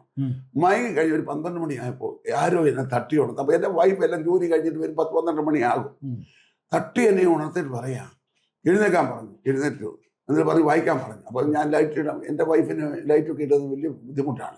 ലേറ്റായിട്ട് അവൾ കിടക്കുന്നത്. എന്നോട് ഒരു വായിക്കാൻ പറഞ്ഞു. ദാനിയേൽ പ്രവചനം 5-ാം അധ്യായം 36 അതിൻ്റെ ലാസ്റ്റ് വാക്യമാണ്. ദാരിയാവേശ് 62 വയസ്സുള്ളവനാണ് രാജ്യഭാരം ഏറ്റെടുത്ത്. 62 വയസ്സുള്ള. അപ്പോൾ എനിക്ക് 62 വയസ്സുള്ളവനോട് പറയാം, നിനക്ക് 62 വയസ്സുള്ളവനാണ്, ഞാൻ നിനക്ക് വലിയൊരു ഉത്തരവാദിത്വം നീ ആയിരിക്കുന്ന പ്രസ്ഥാനത്ത് തരാൻ പോകുക. ഞാൻ പറയും, എനിക്ക് വിശ്വസിക്കാൻ കഴിഞ്ഞില്ല. ഞാൻ എൻ്റെ വൈഫിനെ വിളിച്ചു, തട്ടി ഉണർത്തു. അങ്ങനെ എഴുന്നേക്കടി, കർത്താവ് നമുക്ക് വലിയൊരു ഉത്തരവാദിത്തത്തിന് നമ്മുടെ പ്രസ്ഥാനത്ത് നമ്മളെ മുന്നിൽ ഉറങ്ങി കിടക്കുന്ന ഭാര്യയെ വിളിച്ചു. ഭാര്യ 12 മണി കഴിഞ്ഞു. എന്നോട് പറഞ്ഞു, നിങ്ങൾക്ക് വട്ട കയറി ഉറങ്ങാൻ പറഞ്ഞു. ഭാര്യ പറഞ്ഞു വട്ടാന്ന് പറഞ്ഞു. അച്ഛാ കിടന്ന് ഉറങ്ങാൻ പറഞ്ഞു. എല്ലാം നശിപ്പിച്ച് എന്നെ കുടിയിൽ കൊണ്ട് താമസിപ്പിച്ച് ഇപ്പൊ വാടക താമസിക്കുക. എന്റെ ജോലിയും കളഞ്ഞു. ആതിരിക്കട്ടെ, ഇപ്പോഴും ആ വാടക വീട്ടിലാണ് താമസിക്കുന്നത്? അവിടെ തന്നെയാണ് താമസിക്കുന്നത്. അവിടെ തന്നെയാണ് വാടക വീടാണോ? ഇപ്പോഴത് ഞങ്ങളുടെ മോക്ക് വേണ്ടി ഇപ്പം വാങ്ങി. ഇപ്പോഴും വാങ്ങിച്ചു ആ ചെറിയ വീട്. വെള്ളം വരുമ്പോ നിറഞ്ഞു കഴിഞ്ഞു ഒഴുകുക. അല്ല, അതിന്റെ അടുക്കള മാറ്റിയോ? ഇല്ല, അവിടെയാണ് പിരിപ്പി തോമസ്, പാസ്റ്റർ TS നമുക്ക് വരുമ്പോ അവിടെ നിന്നാ കഴിക്കുന്നത്. ഞാനും അവിടെ ഒന്ന് കഴിച്ചില്ല, അതുകൊണ്ടാണ് ഞാൻ ചോദിക്കുന്നത്. 100 കണക്കിന് 1000 കത്തദാസന്മാർക്ക് പ്രൊവൈഡ് ചെയ്യുന്ന അച്ഛൻ എപ്പോഴും അവിടെ ഉണ്ട്. ഈ മേശ ഇടാനുള്ള വലിപ്പമുള്ള ഒരു അടുക്കള. ഒരാൾക്ക് 2 പേർക്ക് നിന്ന് കുക്ക് ചെയ്യാൻ വലിയ ബുദ്ധിമുട്ടാണ് അവിടെ താമസിക്കുന്നത്. പലപ്പോഴും അവരോട് പറയുക പാറത്തില്ല. ഈ ഓമനാൻറ്റി ആ അടുക്കളയില് എന്തൊരു കഷ്ടമാണ്. ഭയങ്കര കഷ്ടം. തിരിയാനും അറിയാനും ഒക്കെ വലിയ ബുദ്ധിമുട്ടാണ്. ഭാര്യയോട് ഒരു കൺസേൺ ഇല്ലാത്ത എന്താ? എനിക്ക് കൺസേൺ ഉണ്ടെങ്കിൽ അവള് പറയുന്നത് നമ്മൾ ഇവിടെ മതി, ഇനി നമുക്ക് എത്ര ആയുസുണ്ട്, അതുകൊണ്ട് ഇവിടെ തന്നെ മതി, ഇനി മാറുന്നില്ല. ഞാൻ പറയടി, മറ്റേ ഗസ്റ്റ് റൂം ഉണ്ട്, ആ ഗസ്റ്റ് റൂമിൽ ആ കിച്ചണിൽ ഉപയോഗിക്കാൻ അവൾ ഉപയോഗിക്കത്തില്ല. അവൾക്ക് എന്തോ ഇവിടെ പ്രാക്ടീസാ. എത്ര 100 കണക്കിന് ആളുകൾക്ക് ഡെയിലി 100 കണക്കിന് ആൾക്കാർ കഴിച്ചു കുടിച്ച് പോവാ. അവൾ ആ കിച്ചണിൽ നിന്ന് അവള് പറഞ്ഞ് എനിക്ക് ഇതൊരു ബ്ലെസ്സഡ് ആണെന്ന് അവളത്. ഞാൻ എന്തോ ചെയ്യും അവിടെ. പാസ്റ്റർ വചനം പല പ്രാവശ്യം പറഞ്ഞു, നിങ്ങൾ ഇവിടെ നിന്ന് മാറണം, ഈ വാടക വീട്ടിൽ നിന്ന് മാറണം. മനോഹരമായ വിശാലമായ ഒരു വാടക റൂം എടുത്താൽ ഞാനത് കംപ്ലീറ്റ് സ്പോൺസർ ചെയ്യാൻ പറ്റും. പുള്ളിക്കാരൻ 25,000-50,000 രൂപ ഒക്കെ എനിക്ക് തരാമായിരുന്നു. ഞങ്ങൾ രണ്ടുപേരും പ്രാച്ചപ്പോൾ പറഞ്ഞു, ഇനി ഒരാളോട് മനുഷ്യ പറഞ്ഞ വാക്ക് മാറിയാൽ എന്തോ ചെയ്യും, നിന്ന് പോയാൽ ഞങ്ങൾ ഇവിടെ പോകും. എൻ്റെ ഭാര്യ ജോലി രാജിവെച്ചിരിക്കും, ഗവൺമെന്റ് ജോലി. ഞങ്ങൾ പറഞ്ഞു, ഗവൺമെന്റ് ജോലിയിലായിരുന്നു, സെൻട്രൽ ഗവൺമെന്റ് ജോലിയാണ്. അവിടെ അന്ന് സ്റ്റെനോഗ്രാഫർ ആയിരുന്നു. ഇന്ന് അവിടെ കൂടെ ഉണ്ടായിരുന്ന വാർഡ് ഓഫീസറായി. അവൾ വാർഡ് ഓഫീസറായി റിട്ടയർ ആകേണ്ടിയാണ്. ഇന്ന് അതിന് മുമ്പ് അവിടെ രാജിവെച്ചു. അപ്പോൾ വത്സനബ്രഹ്മ എന്നോട് പറഞ്ഞതാണ്, വലിയ വിശാലമായ വീടെടുക്കുക, അത് പുള്ളിക്ക് അറിയാമായിരുന്നു. അത് വേണ്ട എന്ന് പറഞ്ഞ് ഞാൻ നിരസിച്ചു. അത് ഞാൻ വിചാരിച്ചു, അദ്ദേഹത്തെ കൊണ്ട് വരും കാലങ്ങളിൽ തരാൻ കുത്തില്ലെങ്കിൽ എന്ത് ചെയ്യും, അതുകൊണ്ടാണ് ഞാൻ നിരസിച്ചത്. അദ്ദേഹത്തിന് തരുന്ന തന്നെ ബുദ്ധിമുട്ട്. ഫൈനാൻഷ്യൽ ഷോർട്ടേജ് വന്നാൽ എന്തോ ചെയ്യും, കാക്കയുടെ മരുന്നിൽ എന്തോ ചെയ്യും, അതുകൊണ്ട് ഞാൻ വേണ്ടെന്ന് പറഞ്ഞു. ബാക്കി പുള്ളിയോട് മേടിച്ചവരെല്ലാം എല്ലാം മിടുക്കന്മാരായി വലിയ വിശാലമായ വീടുകളും കാര്യങ്ങളും എല്ലാവർക്കും ഉണ്ട്. അച്ഛന്റെ മുന്നിലും തമ്പുരാൻ ഒരു വഴി തുറന്നു വെച്ച വത്സന ബ്രാഹ്മണിലൂടെ അച്ഛൻ അത് സ്വീകരിക്കാതിരുന്ന ആരുടെ കുഴപ്പം? ഇപ്പൊ നമ്മൾ എന്തോ ചെയ്യാൻ? ഇപ്പൊ അങ്ങനെ എനിക്ക് ദൈവം കാണിച്ചത് അല്ലെന്നേ, ദൈവം കൊണ്ടെന്ന് അദ്ദേഹം പറഞ്ഞതല്ലേ പറഞ്ഞാൽ സ്വാമി എന്നോട് കർത്താവ് പറഞ്ഞ എന്റെ നീതിമാൻ വിശ്വാസത്താൽ ജീവിക്കും. പിന്നെ ആ ഒരു വാക്യത്തെ പിടിച്ചോണ്ട് ഞാൻ പറഞ്ഞു വളരെ താങ്ക്സ്. അദ്ദേഹം എനിക്ക് ഒന്നും ചെയ്തില്ലെന്ന് ഞാൻ പറയുന്നില്ല. നമ്മുടെ പഴയ ഹോൾ പണിയുമ്പോൾ പുള്ളി 1 ലക്ഷം രൂപ പല പ്രാവശ്യം എന്നെ സഹായിച്ചിട്ടുണ്ട്. 1 ലക്ഷം രൂപ 1 ലക്ഷം രൂപ അന്നത്തെ കാലത്ത്. അതൊക്കെ എന്നാ ഉണ്ട് പഴയ ഹോൾ പീനട്ടാ പുള്ളിയെ സംബന്ധിച്ചിടത്തോളം. അദ്ദേഹം തന്നില്ലെന്ന് ഞാൻ പറയത്തില്ല, അദ്ദേഹം തന്നു. അദ്ദേഹത്തെ അറിയാമായിരുന്നു. ഞാനായിരുന്നു ആ സ്റ്റേറ്റിന്റെ സെക്രട്ടറി ആണ്. ഞാൻ ആയില്ല, എന്നെ എന്തെങ്കിലും ആക്കിയില്ല. ഞാൻ വൈസ് പ്രസിഡന്റ്. അല്ല, അച്ഛന്റെ കയ്യിലല്ലായിരുന്നു ആ സ്റ്റേറ്റ് പഞ്ചാബ് സ്റ്റേറ്റ് മുഴുവൻ ഉണ്ടായിരുന്നത്? പക്ഷെ സാമേ അവിടുത്തെ വേലയുടെ വ്യാപ്തിയെ ഉദ്ദേശിച്ച് അച്ഛനല്ലേ വത്സൻ എബ്രഹാമിനെ പാസ്റ്റർ ടി എസ് എബ്രഹാമുമായി സംസാരിച്ച്, ഉമ്മൻ എബ്രഹാമായി സംസാരിച്ച്, അങ്ങനെ വത്സൻ എബ്രഹാമിന് വലിയ ഭാരം ദൈവം കൊടുത്ത് അങ്ങനെയാണ് അദ്ദേഹം അവിടെ വന്നത്. എന്നോട് വി എം മാത്യു സാർ പറഞ്ഞിട്ടുണ്ട് അവിടെ അന്ന് വന്നപ്പം ഈ വത്സൻ എബ്രഹാമിനെ ആക്കണമെന്ന് അച്ഛൻ ആവശ്യപ്പെട്ടു. ഞാൻ ആവശ്യപ്പെട്ടു എന്ന് പറഞ്ഞാൽ ഭൗതികമായിട്ട് എൻ്റെ പണമില്ലായിരുന്നു, പണം ആവശ്യമായിരുന്നു, വേലക്കാർക്ക് വാടക ആവശ്യമായിരുന്നു. അവസാനം ഈ ഒട്ടകത്തിന് സ്ഥലം കൊടുത്ത പോലെ ആയിപ്പോയി. അത് അവസാനം അച്ഛൻ്റെ കയ്യിൽ നിന്ന് പോയി. അല്ല, അത് കുഴപ്പമില്ല, കയ്യിൽ നിന്ന് പോയി. പിന്നെ അതല്ലല്ലോ എന്നെ പഞ്ചാബി മാത്രമല്ലോ IPC എന്ന മഹാപ്രസ്ഥാനത്തിന്റെ ഹെഡിലേക്ക് എന്നെ ദൈവം കൊണ്ടുവന്നില്ലേ? അതും പുള്ളിയെ തോപ്പിച്ച്. ഞാൻ തോപ്പിച്ചില്ല. പിന്നെ ആരാ തോപ്പിച്ചു? ഞാൻ തോപ്പിച്ചില്ല. ദൈവം എന്നോട് പറഞ്ഞിരുന്നു. അച്ഛന് പുള്ളിയെക്കാട്ടിൽ കൂടുതൽ വോട്ട് കിട്ടി, പുള്ളി തോറ്റുപോയി. അച്ഛൻ തോപ്പിച്ചല്ല. ഞാൻ തോപ്പിച്ചിട്ടില്ല, ഞാൻ ആരെയും തോപ്പിക്കത്തില്ല. എന്നോട് ദൈവം പറഞ്ഞ ആ വാക്യം അനുസരിച്ച് ഞാൻ ഇതൊക്കെ തമാശയായി പറഞ്ഞെങ്കിലും ഇതിനകത്തെല്ലാം ഒരു കാവ്യനീതിയുണ്ട്, ദൈവത്തിന്റെ നീതിയുണ്ട്. കാരണം സദസ്യം പറഞ്ഞ പോലെ ദൈവനിയോഗമാണ്. എനിക്കുണ്ടായ ദൈവനിയോഗമാണ്, അങ്ങനെ ഉണ്ടായതാണ്. എനിക്ക് സൈൻ ചെയ്യാൻ ആരുമില്ല. അന്ന് ആ സാമ്പുട്ടി ചാക്കോ എനിക്ക് വേണ്ടി സൈൻ ചെയ്യാൻ ഒരൊറ്റ കുഞ്ഞുങ്ങൾ എന്റെ സഹോദരൻ. കേൾക്കുന്ന പല പ്രേക്ഷകർക്കും സംശയം ഉണ്ടാകും എന്തുവായി സൈൻ ചെയ്യുന്നെന്നുള്ളത്. ഇന്ത്യ പെന്തക്കോസ്ത് ദൈവസഭയുടെ ജനറൽ പ്രസിഡന്റ് ആയിട്ട് പഞ്ചാബിൽ നിന്ന് വന്ന് ഇവിടെ ഇലക്ഷന് മത്സരിക്കാനായിട്ട് ഈ ദൈവദാസൻ വന്നു, ഒരു മിഷണറി എന്നുള്ള നിലയിൽ വന്നു. ഇദ്ദേഹം വന്നു, അദ്ദേഹത്തിന്റെ സഹോദരന്മാരെ ഉൾപ്പെടെ പലരും IPCയിലെ പാസ്റ്റേഴ്സൊക്കെയാണ്, സെൻട്രൽ പാസ്റ്റർമാരൊക്കെയാണ്. ധാരാളം പരിചയക്കാരുണ്ട്, ധാരാളം ആളുകളുണ്ട്. ഇവരെ ഇദ്ദേഹത്തിന്റെ നോമിനേഷൻ പേപ്പറിലൊന്നും ഒപ്പിട്ട് കൊടുക്കുവാൻ ആരും തയ്യാറായില്ല. എല്ലാവരും ഡിസ്കറേജ് ചെയ്തു, നിൽക്കരുതെന്ന് പറഞ്ഞു. ആ സമയത്ത് ഇദ്ദേഹം വളരെ വിഷണ്ണനായി വിഷമത്തോടെ എൻ്റെ ഓഫീസിൽ വരികയും എൻ്റെ എൻ്റെ നോമിനേഷൻ പേപ്പറിൽ ആരും ഒപ്പിടുന്നില്ലടാ എന്നൊക്കെ എന്നോട് പറഞ്ഞു. ഈ സങ്കടം കണ്ടപ്പോൾ ഞാൻ പറഞ്ഞു, അച്ഛൻ ഞാൻ ഒപ്പിട്ട് എന്നേക്കാന്ന് പറഞ്ഞു. അങ്ങനെ ഞാനാണ് അദ്ദേഹത്തിന്റെ നോമിനേഷൻ പേപ്പറിൽ ഒപ്പിട്ട് കൊടുക്കുന്നത്. ഇത് അദ്ദേഹം എല്ലായിടത്തും പറയുന്ന കാര്യമാണ്. ഇപ്പോഴും ഞങ്ങൾ അതാണ് എൻ്റെ പ്രേക്ഷകർക്ക് മനസ്സിലാകാൻ വേണ്ടി എന്താണ് ഈ സംഭവം. അതുകൊണ്ടാണ് എൻ്റെ പേപ്പർ. അതുകൂടാതെ എനിക്ക് പൈസ കൊടുക്കാൻ കഴിയുന്നു. നമ്മുടെ MEP KK ജോർജ് ഒക്കെ കാലങ്ങളിൽ എന്നെ സഹായിച്ചു. 10,000 കൊടുക്കണമായിരുന്നു. എനിക്ക് നോമിനേഷൻ ഇല്ല, അവരെല്ലാം എന്നെ സഹായിച്ചു. പലരും എന്നെ സഹായിച്ചിട്ടാണ് നോമിനേഷന്റെ പേപ്പറിന് 10,000 രൂപ എന്നെ കൊണ്ട് കൊടുക്കാൻ. പിന്നെ എന്നെ ആരും അറിയത്തില്ല. ഞാനിവിടെ കുത്തിരുന്ന് പ്രാർത്ഥിക്കുക, അല്ലാതെ എന്നെ ആൾക്കാർ അറിയത്തില്ല. കുമ്മനാട്ടിൽ പ്രാർത്ഥിക്കുക, അതായത്. അതിന് മുമ്പൊക്കെ അച്ഛൻ വരുമ്പം വെറും അവിടെ ഒരു വെളുപ്പിന് 5 മണിക്കത്തെ ഒരു, ഞാൻ എല്ലാവരും തട്ടി ഉണർത്തി പ്രാർത്ഥിക്കാൻ. വെളുപ്പിന് 5 മണിക്കത്തെ പ്രാർത്ഥന അത് കാത്തിരിപ്പിക്കുമായിരുന്നു. വരുന്നവരെല്ലാം അഭിഷേകം പ്രാപിക്കുമായിരുന്നു. അന്ന് എനിക്ക് നമ്മുടെ ഇന്ത്യ ബൈബിൾ കോളേജിന്റെ ആ പ്രത്യേക റൂം എനിക്കുണ്ടായിരുന്നു. വളരെ പാസ്റ്റർ TS എബ്രഹാമും അതുപോലെ അമ്മാമ്മയും ആന്റി എനിക്ക് പാസ്റ്റർ TS അമ്മാമ്മ എനിക്ക് ഒരിക്കലും മറക്കാൻ കഴിയത്തില്ല. പാസ്റ്റർ വത്സന്മാരുടെ ഭാര്യ അവരെല്ലാം എനിക്ക് പ്രാർത്ഥിക്കുന്ന, ഞാൻ ചായ കുടിക്കത്തില്ല, എനിക്ക് അൾസറിന്റെ രോഗം. പ്രാർത്ഥിച്ചിരിക്കുകയാണെങ്കിൽ വേറെ അപകടമൊന്നും ഇല്ലല്ലോ. ഇല്ല, അതുകൊണ്ട് അവരെനിക്ക് പാലും വെള്ളമൊക്കെ സമയത്ത് കൊടുത്തു വിടുമായിരുന്നു. അവരൊക്കെ വളരെ ചെയ്തിട്ടുണ്ട്. എന്നാൽ ഇലക്ഷനോടുള്ള ബന്ധത്തിൽ ഞാൻ പേര് കൊടുക്കേണ്ടി വന്നു. അത് പേര് വിഡ്രോ ചെയ്യാനായിട്ട് പലരോട് പറഞ്ഞെങ്കിലും ദൈവനിയമമാണോട് ഞാൻ പറഞ്ഞു നടക്കത്തില്ല, അത് സമയം കഴിഞ്ഞു പോയി. അതോടെ ആ കുടുംബം മുഴുവൻ എതിരായി. അല്ല, എതിരൊന്നുമില്ല, ഇപ്പോഴും എന്നോട് സ്നേഹമാണ്. ഇന്നലെ ഞാൻ പോയി ഇവിടെ കണ്ടു, അവർക്ക് എന്നോട് വലിയ സ്നേഹമാണ്. വളരെ സ്നേഹമൊക്കെ ആത്മാർത്ഥത ഇപ്പോഴുണ്ട്. ഒരു കാര്യം മനസ്സിലായി. ആട്ടെ, നമുക്ക് ഈ IPCയുടെ ഇപ്പോഴത്തെ അവസ്ഥയെ കുറിച്ച് അച്ഛൻ എന്ത് പറയും? വളരെ ദുഃഖം തോന്നുന്നു. വളരെ വേദനയുണ്ട്. ഈ വേദനയോടുകൂടി ഞാൻ വന്നിരിക്കുന്നത്. ഞാൻ പാസ്റ്റർ വത്സനപരമായിട്ട് കഴിഞ്ഞ നമ്മുടെ കൺവെൻഷന് മുമ്പ് ഡിസംബർ മാസത്തിൽ ഞങ്ങളുടെ നോർത്ത് ഇന്ത്യയിലുള്ള IPCയിലുള്ള പെന്തക്കോസ്ത് ലീഡേഴ്സുമായിട്ടൊരു സൂം മീറ്റിംഗ് ഉണ്ടായിരുന്നു. പാസ്റ്റർ വത്സനപുരം അന്ന് കാലിഫോർണിയയിൽ, ഞാൻ പഞ്ചാബിലാണ്.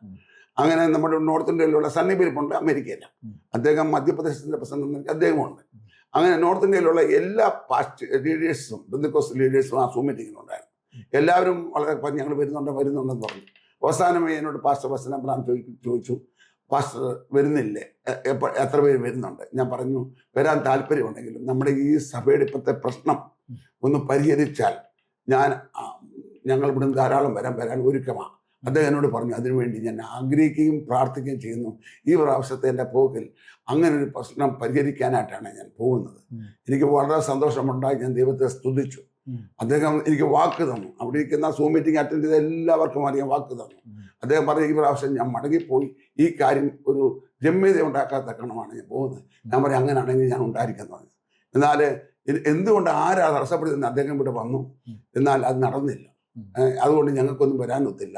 എന്നാൽ കുമ്മനാടെന്ന് ഓർക്കുമ്പോൾ IPCക്കാരായ നമുക്കത് വലിയൊരു പൾസ് എന്തോന്നാണ്, ഒരു എനർജിയാണ്. കഴിഞ്ഞ കുമ്മനാട് എന്നോടുള്ള ബന്ധത്തിൽ ഞാൻ പ്രസിഡന്റ് ആയിരിക്കുന്ന സന്ദർഭത്തിൽ എത്ര കോടിയുടെ വികസനമാണ് നടന്നത് നിങ്ങൾക്ക് എല്ലാവർക്കും അറിയാമല്ലോ. വലിയ കടം ഉണ്ടാക്കി വെച്ചെന്നാ അവർ പറയുന്നത്. ഒന്നുമില്ല, ഞാൻ പറഞ്ഞു തരാം. 2 ഏക്കർ 65 സെന്റ് സ്ഥലം അത് ഇന്ന് വിൽക്കുകയാണെങ്കിൽ 10 കോടിയുടെ ആസ്തി വരും. അതുകൂടാതെ ഇന്റർനാഷണൽ ബിൽഡിംഗ് പണിതു. അതുകൂടാതെ നമ്മൾ ചെയ്ത സ്റ്റേജ് അവിടെ അതിൻ്റെ കാലത്തുണ്ട്. STP പ്ലാൻ ഉണ്ടായി. നമ്മുടെ ഗ്രൗണ്ട് എല്ലാം വിശാല മനോഹരമായി തീരാനിടയിൽ. കൂടാതെ എല്ലാ സ്റ്റേറ്റിലും സ്റ്റേറ്റ് ഭാരവാഹികളില്ല എല്ലായിടത്തും സ്റ്റേറ്റ് ഓരോരുത്തരും ജയിക്കുവാനിടയായി. അങ്ങനെ IPC പ്രസ്ഥാനം കുമ്മനാട്ട് മാത്രമല്ല, അത് വിശാലമായി തീരുവാനായിട്ടിടയായി. വരുന്ന സർവ്വജനത്തിനും നേരത്തെ പാസ്റ്റർമാർക്ക് അവരുടെ കുടുംബത്തിനുള്ളായിരുന്നു ആഹാരം. അങ്ങനല്ല, ഞാൻ TPMകാരുടെ കൺവെൻഷൻ കണ്ടിട്ടുണ്ട്. അങ്ങനെ അവരുടെ മോഡലിൽ തന്നെ രാവിലെയും ഉച്ചയ്ക്കും വൈകിട്ടും എല്ലാം വരുന്ന സർവ്വജനത്തിനും ആഹാരം കൊടുക്കാനിടയായി. അതുകൊണ്ട് പിൽക്കാലത്ത് വരുന്ന ലീഡർഷിപ്പിന് കൊടുക്കേണ്ട കാര്യം വന്നിരിക്കുകയാണ്. അങ്ങനെയാണ് നടക്കുന്നത്. ഇപ്പൊ പിന്നെ അത് ലീഡർഷിപ്പും ഉള്ളത് ഇല്ലാത്തതും എല്ലാം ഒരേപോലെ അത് ചെയ്തേ ഒക്കത്തുള്ളൂ. അവർക്ക് മനസ്സിലായി. അദ്ദേഹത്തിന്റെ കാര്യത്തിൽ ചെയ്തു. പാമ്പടിച്ചോരുത്തർ ജുബായിട്ട് നടക്കുന്നത്, മുണ്ടോട് നടക്കുന്നത്, അദ്ദേഹം ചെയ്തെങ്കിൽ നമ്മൾ ചെയ്തില്ലെങ്കിൽ എന്താ. അതുകൊണ്ട് ഇപ്പൊ കൊടുക്കുന്നു, അത് കൊടുത്തേ ഒക്കത്തു. ആര് വന്നാലും കൊടുത്തേ ഒക്കത്തുള്ളൂ. അങ്ങനെയൊക്കെ പല കാര്യങ്ങൾ പാവങ്ങളെ ഒത്തിരി സഹായിച്ചു, ഒത്തിരി പാവങ്ങളെ സഹായിച്ചു. പക്ഷെ അച്ഛൻ ഒരു വലിയ പിരിവുകാരനായിട്ട് അച്ഛനെ കുറിച്ച് എല്ലാവരും പറയും. ഇവിടെ പിരിവുകാരൻ എന്ന് പറഞ്ഞുകൊണ്ടല്ല ഇത്രയും പൈസ കിട്ടിയത്. അറിയാം, ഞാൻ പറയാതെ ഇവിടുന്ന് പൈസ കിട്ടും. ഞാൻ പറയും, ഞാൻ ഹൂസ്റ്റൺ സഭയിൽ ചെന്നും IPC നമ്മുടെ ഹൂസ്റ്റൺ സഭയിൽ ശബ്ദം ചെന്ന് പറയുന്നു, സഭന്മാർ നമുക്ക് സ്ഥലമില്ല, അത് ഇത്ര അവർ തരും. ഏറ്റവും കൂടുതൽ നമ്മുടെ ദേശസഭകളിൽ ഏറ്റവും കൂടുതൽ പണം കിട്ടിയത് അമേരിക്ക എന്നാണ്, പിന്നെ കാനഡ എന്നൊക്കെ കിട്ടി. അപ്പം പറയുമ്പോൾ അവർ തരും. അപ്പം മറ്റുള്ള ആരും പറയത്തില്ല, മിണ്ടാതെ പോകും. അനേക ലീഡേഴ്സ് വന്ന് ഞാൻ കണ്ടതാണ്, ഒരാവശ്യം പറയത്തില്ല, സഭയുടെ ആവശ്യം പറയത്തില്ല. എന്നോട് അവർക്ക് കിട്ടാനുള്ള വാങ്ങിക്കൊണ്ടു. ഞാനൊരു കാര്യം പറയും. ഞാൻ കാനഡയിൽ ചെന്നു. നമ്മുടെ കേരള പെന്റിക്കോസ്റ്റൽ അസംബ്ലിയുടെ ഒരു അച്ചായനും അമ്മാമ്മയുണ്ട്. അതിനകത്ത് അച്ചായൻ കപ്പാമ്പൊട്ടിക്കാരൻ, റാന്നിക്കാരന്. അത് മീറ്റിങ്ങിന് ശേഷം ഞങ്ങളെല്ലാം കൂടെ കൂടി കാനഡ ടൊറന്റോയിൽ കൂടി ഒരു 10 രൂപ പേര് എന്നോട് ചോദിച്ചു, നമ്മുടെ സഭയുടെ ഇപ്പോൾ ഏറ്റവും അത്യാവശ്യമായിട്ട് എന്തുമാണ്? എന്നെ അറിയാവുന്ന ഒരു അമ്മാമ്മയാണ്, അമ്മക്കുട്ടി മാമ എന്ന് പറയും, അഞ്ചിലത്തെ സ്വദേശി, ഇളയാടത്ത. അപ്പം ഞാൻ പറഞ്ഞു, അമ്മാമ്മേ, അപ്പം അച്ചാനും ഉൾപ്പെടെ കപ്പാമ്പൊട്ടി അച്ചാനും ഉണ്ട്, കുഞ്ഞു അച്ചാനും ഉണ്ട്. അപ്പം ഞാൻ പറയും 10 രൂപ പേരുണ്ട്. ഞാൻ പറഞ്ഞു, നമുക്ക് ആവശ്യമായിട്ടുള്ളത് ഭക്ഷണമാണ്. വരുന്ന സർവ്വ പാസ്റ്റർമാർക്ക് കിട്ടുന്നവർ കുടുംബത്തിൽ കിട്ടുന്ന, പിന്നെ വിശ്വാസികൾ ദൂരെ കൺവെൻഷന് വരുന്നവർ കൊടുക്കാൻ കിട്ടുന്നില്ല. അന്നേരം തന്നെ അവർ 20,000 കാനഡിയൻ ഡോളർ അല്ലെങ്കിൽ 10 ലക്ഷം രൂപയുടെ ഞാൻ മേടിച്ചില്ല. ഞാൻ പറഞ്ഞത് അവിടെ പോകുന്നവർക്ക് കൊടുക്കാം. അങ്ങനെ അവിടെ കോട്ടയത്തെ കൂടെ അത് കൊടുത്തേ, അത് മാറാനിടയായി. അങ്ങനെ ജനം പറയുന്നത് കൊണ്ട് തരുമായിരുന്നു. ഇപ്പൊ ആരും പറയാനില്ല. സഭയ്ക്ക് വേണ്ടി ആരും ഒന്നും ചോദിക്കും. അവരാരും ഞാൻ കണ്ടിട്ടുണ്ട്, നമ്മുടെ ലീഡേഴ്സിന് ഞാൻ കണ്ടിട്ട് ആരും ഒന്നും ചോദിക്കത്തില്ല. എന്റെ കൂടെ ഉണ്ട് ലീഡേഴ്സ് പോലും ചോദിക്കത്തില്ല. അച്ഛൻ നാണം കെട്ട് ചോദിച്ചു. ഞാൻ നാണം കെട്ടവനായി തീർന്നു. നാണം കെട്ടവരോട് ഇത്രയും കാര്യം നടന്നു. അതുകൊണ്ട് ഞാൻ പിരിവുകാരായിട്ട് പറയുന്നു. അതുകൊണ്ട് എന്ത് പറ്റി, അതൊക്കെ നന്മയ്ക്കായി തീർന്നു. എന്നാലും ഇപ്പോഴത്തെ ഈ സഭയുടെ അവസ്ഥയിൽ അതിനൊരു മാറ്റം ഉണ്ടാവും. തീർച്ചയായിട്ടും അച്ഛൻ പ്രാർത്ഥിക്കുന്ന ആളൊക്കെ ആണല്ലോ, എന്തോ ഒരു ആലോചന പറയാം. ഇത് എനിക്ക് തന്നിരിക്കുന്ന ദൈവത്തിന്റെ നിയോഗം എന്ന് പറഞ്ഞാൽ ഇതിന് മാറ്റം ഉണ്ടാക്കും. കഴിഞ്ഞ പ്രാവശ്യം മാറ്റം ഉണ്ടാകുമെന്ന് ഞങ്ങൾ പ്രതീക്ഷിച്ചെങ്കിൽ ഡിസംബറിന് മുമ്പേ അല്ലെങ്കിൽ ജനുവരി കൺവെൻഷൻ മുമ്പേ മാറ്റമുണ്ട്, എല്ലാവരും സഹകരിക്കുന്നു വിചാരിച്ചു. മാറ്റം ഉണ്ടായി. കഴിഞ്ഞ ഇടയ്ക്ക് നമ്മുടെ TG ഉമ്മച്ചനപ്പച്ചന്റെ മകൻ ഏബ്രഹാം ഉമ്മൻ, പിന്നെ ബേകുടിച്ചാൽ, അദ്ദേഹം ഇവിടെ വന്നിരുന്ന് ഇതേപോലെ ഒരു ഇന്റർവ്യൂവിൽ പറഞ്ഞു. ഞാൻ അദ്ദേഹത്തോട് ചോദിച്ചു, ഇതെങ്ങനെ പരിഹരിക്കുമെന്ന് ചോദിച്ചു. അപ്പൊ അദ്ദേഹം അതിന് പറഞ്ഞു മറുപടി, 2 മാർഗങ്ങളാണ് ഉള്ളത്. ഒന്നെങ്കിൽ ദൈവം ഇടപെടണം, അല്ലെങ്കിൽ കോടതി ഇടപെടണം. IPCയുടെ അവസ്ഥയുടെ അങ്ങേയറ്റമാണ് ഈ പറയുന്നത്. എന്തോ സംഭവിക്കുക? അച്ഛൻ്റെ അഭിപ്രായം എന്തുവാ? എൻ്റെ അഭിപ്രായത്തിൽ ഇതിനൊരു മാറ്റം ഉണ്ടാകുമെന്ന് എൻ്റെ പൂർണ്ണ വിശ്വാസം. അത് ഏത് രീതി നടക്കുമെന്ന് എനിക്കറിയത്തില്ല. കാറ്റ് എവിടെ നിന്ന് എവിടേക്ക് പോകുമെന്ന് അറിയത്തില്ല. ആയിരക്കണക്കിന് ലക്ഷക്കണക്കിന് IPS ഉള്ള വിശ്വാസികളും കത്തുദാസന്മാരും കരയുകയാണ്. ഈ പ്രസ്ഥാനത്ത് ഇത്രയും കേരളത്തിൽ മാത്രമല്ല ഇന്ത്യയിൽ നമുക്ക് തലയുയർത്തി നടത്താം IPS എന്ന് പറഞ്ഞാൽ. എന്നാൽ അതിനെതിരായിട്ടാണ് വലിയ പോരാട്ടം. എൻ്റെ പൂർണ്ണ വിശ്വാസം ഈ ആളുകളിൽ തന്നെ ഒരു മാറ്റം ഉണ്ടാകും. അതുകൊണ്ടാണ് ഞാൻ എടുത്ത തീരുമാനം. മാറ്റം ഉണ്ടായാലും മാറ്റം ഉണ്ടായില്ലെങ്കിലും നടക്കാൻ പോകുന്നതായ അടുത്ത കൺവെൻഷനെ, ആ കൺവെൻഷൻ ഞങ്ങൾ ആയിരങ്ങൾ ഹിമാചൽ സ്റ്റേറ്റിന്റെ അണ്ടറിൽ പഞ്ചാബിൽ നിന്നും ആൾക്കാരെ കൊണ്ടുപോകാൻ ഞങ്ങളുടെ നേതൃത്വത്തെ പാസ്റ്റർ ടൈറ്റസ് പറ്റി എൻ്റെ നേതൃത്വത്തിൽ ഞാൻ തീരുമാനം എടുത്തിരിക്കുകയാണ്. ആയിരക്കണക്കിന് വിശ്വാസികളും കത്തുദാസന്മാരും വരാൻ ഒരുക്കമാണ്. ഈ വിഷയം ഞാൻ കോശിയോട് പറഞ്ഞു. കോശി പറഞ്ഞു, അച്ഛാ വരുന്നവർക്ക് എല്ലാം താമസിക്കാനുള്ള ക്രമീകരണം ഞങ്ങൾ ചെയ്യുന്നതായിരിക്കും. അല്ല, അവരെല്ലാം അവിടുന്ന് പഞ്ചാബിൽ നിന്ന് ഇവിടം വരെ കൊണ്ടുവരണമെങ്കിൽ എന്തോ ഒരു കാശിയല്ലോ. ഇല്ല, അവർ പൈസ മുടക്കിക്കൊള്ളും. പിന്നെ പാസ്റ്റർമാർക്ക് വല്ലതും കൊടുത്തെങ്കിൽ സന്തോഷം, ഇല്ലെങ്കിലും അവർ പോകും. അവർ റെഡി ആയിരിക്കും. അല്ല, ഇവിടുത്തെ പ്രശ്നം തീരാതെ ഈ ആളെല്ലാം കൂടെ ഇങ്ങോട്ട് വന്നിട്ട് വരട്ടെ, ഇവിടെ വന്ന് ജനമൊന്ന് ഇവിടുത്തെ കാണട്ടെ. ഇവിടുത്തെ IPSലെ പിതാക്കന്മാരെല്ലാം നടക്കപ്പെട്ട ഈ ദൈവജനത്തെയും ഈ പണ്ടത്തെ കാലത്തെ ഒന്ന് കാണട്ടെ. അവരതാ ചോദിക്കുന്നത്. പണ്ട് അവരെ കൊണ്ടുവരുമായിരുന്നു, ഇപ്പൊ ഞാൻ ആരെയും കൊണ്ടുവരത്തില്ല. എങ്ങനെ കൊണ്ടുവരും? പ്രശ്നമാണ്. ഈ പ്രശ്നത്തിനൊരു പരിഹാരം ഉണ്ടാകും. ഞാൻ കഴിഞ്ഞ ദിവസം ഈ കാര്യം മേജർ ലൂക്കിനോടും മേഴ്സിയോടും ഞാൻ സംസാരിക്കാനിടയായി. അവരെന്നെ പറഞ്ഞു അവരോട് ഞാൻ പറഞ്ഞത് ഇവരെ കൊണ്ടുവരാനുള്ള പ്ലാൻ ഇരിക്കുന്നത് കോശിയോട് ഞാൻ പറഞ്ഞിട്ടുണ്ട്. ഞാൻ അടുത്ത ദിവസം ഞാൻ ഡോക്ടർ ജോൺ ജോസഫ് സാറിനെയും വർക്കി എബ്രാഹിമിനെയും കാണും. അവരോടും ഞാൻ ഇത് തന്നെയാണ് പറയാം. അച്ഛനപ്പോ അവരുടെ ടീമിൽ ചേർന്നോ? ഞാൻ അവരുടെ ടീമിൽ ആരുടെ ടീമിൽ ഞാൻ ന്യൂട്രലാണ്. ഞാൻ ന്യൂട്രലാണ്. അവർക്ക് വേണ്ടിയല്ല. IPS എന്ന പ്രസ്ഥാനം, നമ്മുടെ പിതാക്കന്മാർ ആരംഭിക്കുന്ന ഈ പ്രസ്ഥാനം പണ്ടത്തെ ഒരു നല്ല കാലം ഉണ്ടാകുന്ന പൂർണ്ണ വിശ്വാസത്തിൽ പ്രശ്നം തീർന്നാലും തീർന്നില്ലെങ്കിൽ ഞാൻ വരാൻ തീരുമാനിക്കുക. അതുകൊണ്ട് എനിക്കെതിരുണ്ട്. എന്നെ വിളിച്ച ആൾക്കാർക്ക് ഇപ്പൊ ചീത്ത പറയാ. എന്തിനാ അങ്ങനെ പറഞ്ഞത്? അത് പറയേണ്ട ആവശ്യമില്ലായിരുന്നല്ലോ. കേസും വഴക്കുകളും നടക്കുമ്പോൾ ഇതിനു മുമ്പ് ഏതാ പറഞ്ഞത്? ഞാൻ പറഞ്ഞു തീർന്നാലും എനിക്ക് തന്നിരിക്കുന്ന ലീഡിങ് ഇതാണ്. എനിക്ക് ആരോഗ്യം ബലം ഉണ്ടെങ്കിൽ തീർച്ചയായിട്ടും വോട്ടിങ്ങിനല്ല, ഇലക്ഷനല്ല, ഇവിടെ നടക്കാൻ പോകുന്ന കൺവെൻഷന് 103ാമത്തെ കൺവെൻഷന് അവിടെ ആയിരങ്ങൾ വരാൻ ഞാൻ അവിടെ ആഹ്വാനം ചെയ്തിട്ടാണ് വന്നിരിക്കുന്നത്. അതുകൊണ്ട് ഞാൻ പറഞ്ഞു പോയി, എനിക്ക് പിന്മാറിക്കൂടാ. അതുകൊണ്ട് എനിക്ക് സപ്പോർട്ട് കിട്ടത്തില്ല. എന്നെ സ്നേഹിക്കുന്ന പലരുണ്ട്, അവരിൽ എനിക്ക് സപ്പോർട്ട് കിട്ടത്തില്ല. എനിക്ക് വല്ല വിധേന ഈ പ്രസ്ഥാനം നന്നാണ്.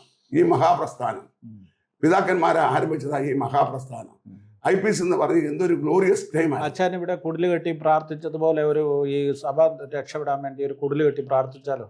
എനിക്ക് കുടിൽ കെട്ടാൻ അവർക്ക് പെർമിഷൻ തന്നെ ഞാൻ റെഡി ഫോർ ദാറ്റ്. ഇന്ന് അവർ സമ്മതിക്കത്തില്ല. സമ്മതിച്ചാൽ ഞാൻ കെട്ടാം. ആര് സമ്മതിക്കാൻ? അച്ഛൻ അങ്ങ് കയറി കെട്ടി ഒരു കുടില് കെട്ടി അല്ല, ഞാൻ കെട്ടിയല്ലോ. കഴിഞ്ഞ കാലങ്ങളിലൊക്കെ കെട്ടിയല്ലോ. നിങ്ങൾക്ക് അറിയാവുന്ന കാര്യമേ ഉള്ളല്ലോ. കെട്ടിയപ്പോൾ അന്ന് ഡോക്ടർ ജോൺ ജോസഫ് ഉണ്ടായിരുന്നു, സാർ ഉണ്ടായിരുന്നു, സാം ജോർജ് ഉണ്ടായിരുന്നു. അവരെല്ലാം കെട്ടി, ഭാഷ ബീവരിസൊക്കെ ഉണ്ടായിരുന്നു, കെട്ടി. ഒക്കെ അനുഗ്രഹമായി തീർന്നു. അത് അനുഗ്രഹമായി തീർന്നു.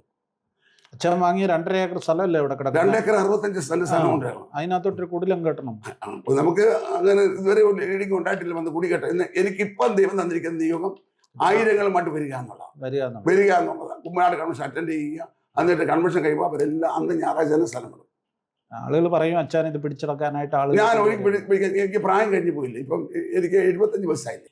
ഇനി എന്താ ഇപ്പൊ പുതിയ ഭരണഘടന എന്തോ അച്ഛൻ്റെ ആഗ്രഹം? 75 വയസ്സ് വരെ ആയി. ഇനിയിപ്പോ എന്തോ അച്ഛൻ്റെ ആഗ്രഹം? ഇനി വല്ല വിധേനയും കർത്താവിന്റെ രാജ്യത്തിൽ പോകണം. അതാണ് എൻ്റെ ആഗ്രഹം. അതിനു മുമ്പ് എന്നാൽ എന്തെങ്കിലും ഒരു നിവാരണം ഉണ്ടാകുകയാണെങ്കിൽ, ഒരു പരിഹാരം ഉണ്ടായാൽ ഞാൻ അതിനുവേണ്ടി മുതൽ കൊടുക്കും. ഞാൻ ഈ പ്രസ്താവന ഇറക്കി കഴിഞ്ഞപ്പോൾ, ഞാൻ ആയിരങ്ങളായിട്ട് വരുന്നപ്പോൾ എന്നെ ആൾക്കാർ വിളിച്ച് ഭയങ്കരമായിട്ട് ചൂടായിക്കൊണ്ടിരിക്കുക. എന്തുകൊണ്ടത് പറഞ്ഞു? എടാ, എന്നോട് കർത്താവ് പറഞ്ഞു ഞാൻ എന്തോ ചെയ്യും. പക്ഷേ സാമാന്യം മനസ്സിലായി. എന്നോട് കർത്താവ് പറയുന്നത് ചെയ്യാൻ പറഞ്ഞാൽ ചെയ്യണം, ഇല്ലെങ്കിൽ ഞാനൊരു ഫോഷനാണ്. എനിക്ക് IPS പ്രസിഡന്റ് ആവശ്യമില്ല. എനിക്ക് ഓൾറെഡി ഞാൻ കണ്ടു, എല്ലാം കണ്ടു. ഇനിയും എൻ്റെ കർത്താവിൻ്റെ മുഖം ഒന്ന് കാണണം. അത്രേ ഉള്ള ആഗ്രഹം. അതേ ഉള്ളൂ സഭ. എനിക്ക് എൻ്റെ വലിയ ആഗ്രഹം. എനിക്ക് പ്രസിഡന്റ് ആയില്ലെങ്കിൽ എന്താ ആയിട്ട് എന്തെടുക്കാൻ എല്ലാം കണ്ടല്ലോ. ഇനി നല്ലൊരു ഗ്ലോറിയസ് ടൈമിൽ എൻ്റെ ജീവിതത്തിൽ കുറവുള്ളൂ. കുറ്റങ്ങളുണ്ടെങ്കിൽ എന്നോട് ദൈവം ക്ഷമിക്കട്ടെ.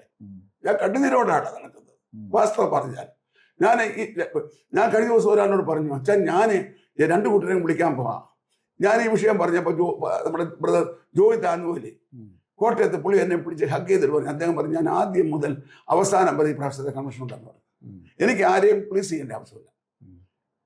ആർക്ക് വേണ്ടിയല്ല ഞാൻ വരുന്നത്. പാസ്റ്റർ വത്സനെ പ്രസ്ഥാപിപ്പിക്കാനോ മറ്റുള്ളവർക്ക് എതിരായിട്ടോട്ടോ അല്ല ഞാൻ വരുന്നത്. എനിക്ക് കർത്താവ് തന്ന നിയോഗം, എനിക്ക് ബലവും ആരോഗ്യവും ഉണ്ടെങ്കിൽ ആയിരങ്ങൾ വരാനുള്ള വണ്ടിക്കൂലിയൊക്കെ കർത്താവ് ഒരുക്കും. ഞങ്ങളുടെ പഞ്ചാബികൾ മുടക്കാൻ റെഡിയാണ്. ഇവിടെ ആഹാരമൊക്കെ ദൈവം തരും. ഇവിടെ തരുമല്ലോ. നമ്മൾ നോക്കിക്കണം സാമേ, ഇതൊരു മാറ്റം വരും, നല്ലൊരു മാറ്റം വരും. ഞാൻ വരുമ്പോൾ തന്നെ പലരും വരുമല്ലോ. എന്നോട് എത്ര പേരാ ചോദിക്കുന്നറിയാമോ, അച്ഛാ പോകുന്നുണ്ടോ? എത്ര പേരാ ചോദിക്കും. ഞാൻ പറഞ്ഞു പോകുന്നില്ല. ഞാൻ കഴിഞ്ഞ 2 പ്രാവശ്യം വന്നില്ല. ഇന്ന് മാറി നിൽക്കേണ്ടവനല്ല. നമ്മുടെ പിതാക്കന്മാർ മുതൽ കൊടുത്ത ഈ വലിയ പ്രസ്ഥാനത്തിൽ ഞാൻ മാറി നിൽക്കേണ്ട അവസരമല്ല. അത് കേസ് ജയിച്ചാലും ജയിച്ചില്ലെങ്കിൽ എനിക്ക് പ്രശ്നമല്ല. ജയിക്കാനും ഞാൻ പ്രാർത്ഥിക്കുന്നില്ല, തോക്കാനും പ്രാർത്ഥിക്കുന്നില്ല. കർത്താവ് നിന്റെ ഹിതം നിവർത്തിക്കണമേ എന്നാണ് ഞാൻ ആത്മാർത്ഥമായി പറയുന്നത്. അത് എന്താ സാമിൻ്റെ അഭിപ്രായം എന്ന് പറഞ്ഞാൽ, എൻ്റെ കൂടെ കഴിഞ്ഞ ദീർഘനാളുകളിൽ കാസർഗോഡ് മുതൽ പാറശാല വരെ പ്രാർത്ഥന നടത്തിയതാണ്. ഇന്ത്യയിൽ എൻ്റെ കൂടെ പലയിടത്ത് സന്ദർശിച്ചാണ്. സാം പറഞ്ഞാട്ട് എന്താ സാമിൻ്റെ അഭിപ്രായം എന്ന് പറഞ്ഞാട്ട്, ഞാൻ ഈ ചെയ്യുന്നത് ഒരു ഘോഷമായിട്ട് തോന്നുന്നു, ഒരു ദൈവം അച്ഛനോട് പറഞ്ഞെങ്കിൽ അച്ഛൻ ചെയ്യണം. ദൈവം എന്നോട് പറഞ്ഞത്, എന്നോട് നിയോഗം തന്നതാണ്. പറഞ്ഞത് അച്ഛൻ ഇപ്പം പണ്ട് ഈ ഇലക്ഷൻ വന്ന് മത്സരിച്ചപ്പം എല്ലാരും ഭോഷൻ എന്ന് പറഞ്ഞ പോലെ ആളുകൾ പറഞ്ഞെന്നിരിക്കും. പക്ഷെ അച്ഛന് ദൈവം നിയോഗം തന്നെങ്കിൽ ചെയ്യണം. അപ്പൊ അതിനകത്ത് ഞാനൊരു അഭിപ്രായവും പറയുന്നില്ല. എനിക്ക് ദൈവം നിയോഗം കൊണ്ടായിട്ടാണ് ഞാൻ പറഞ്ഞത്.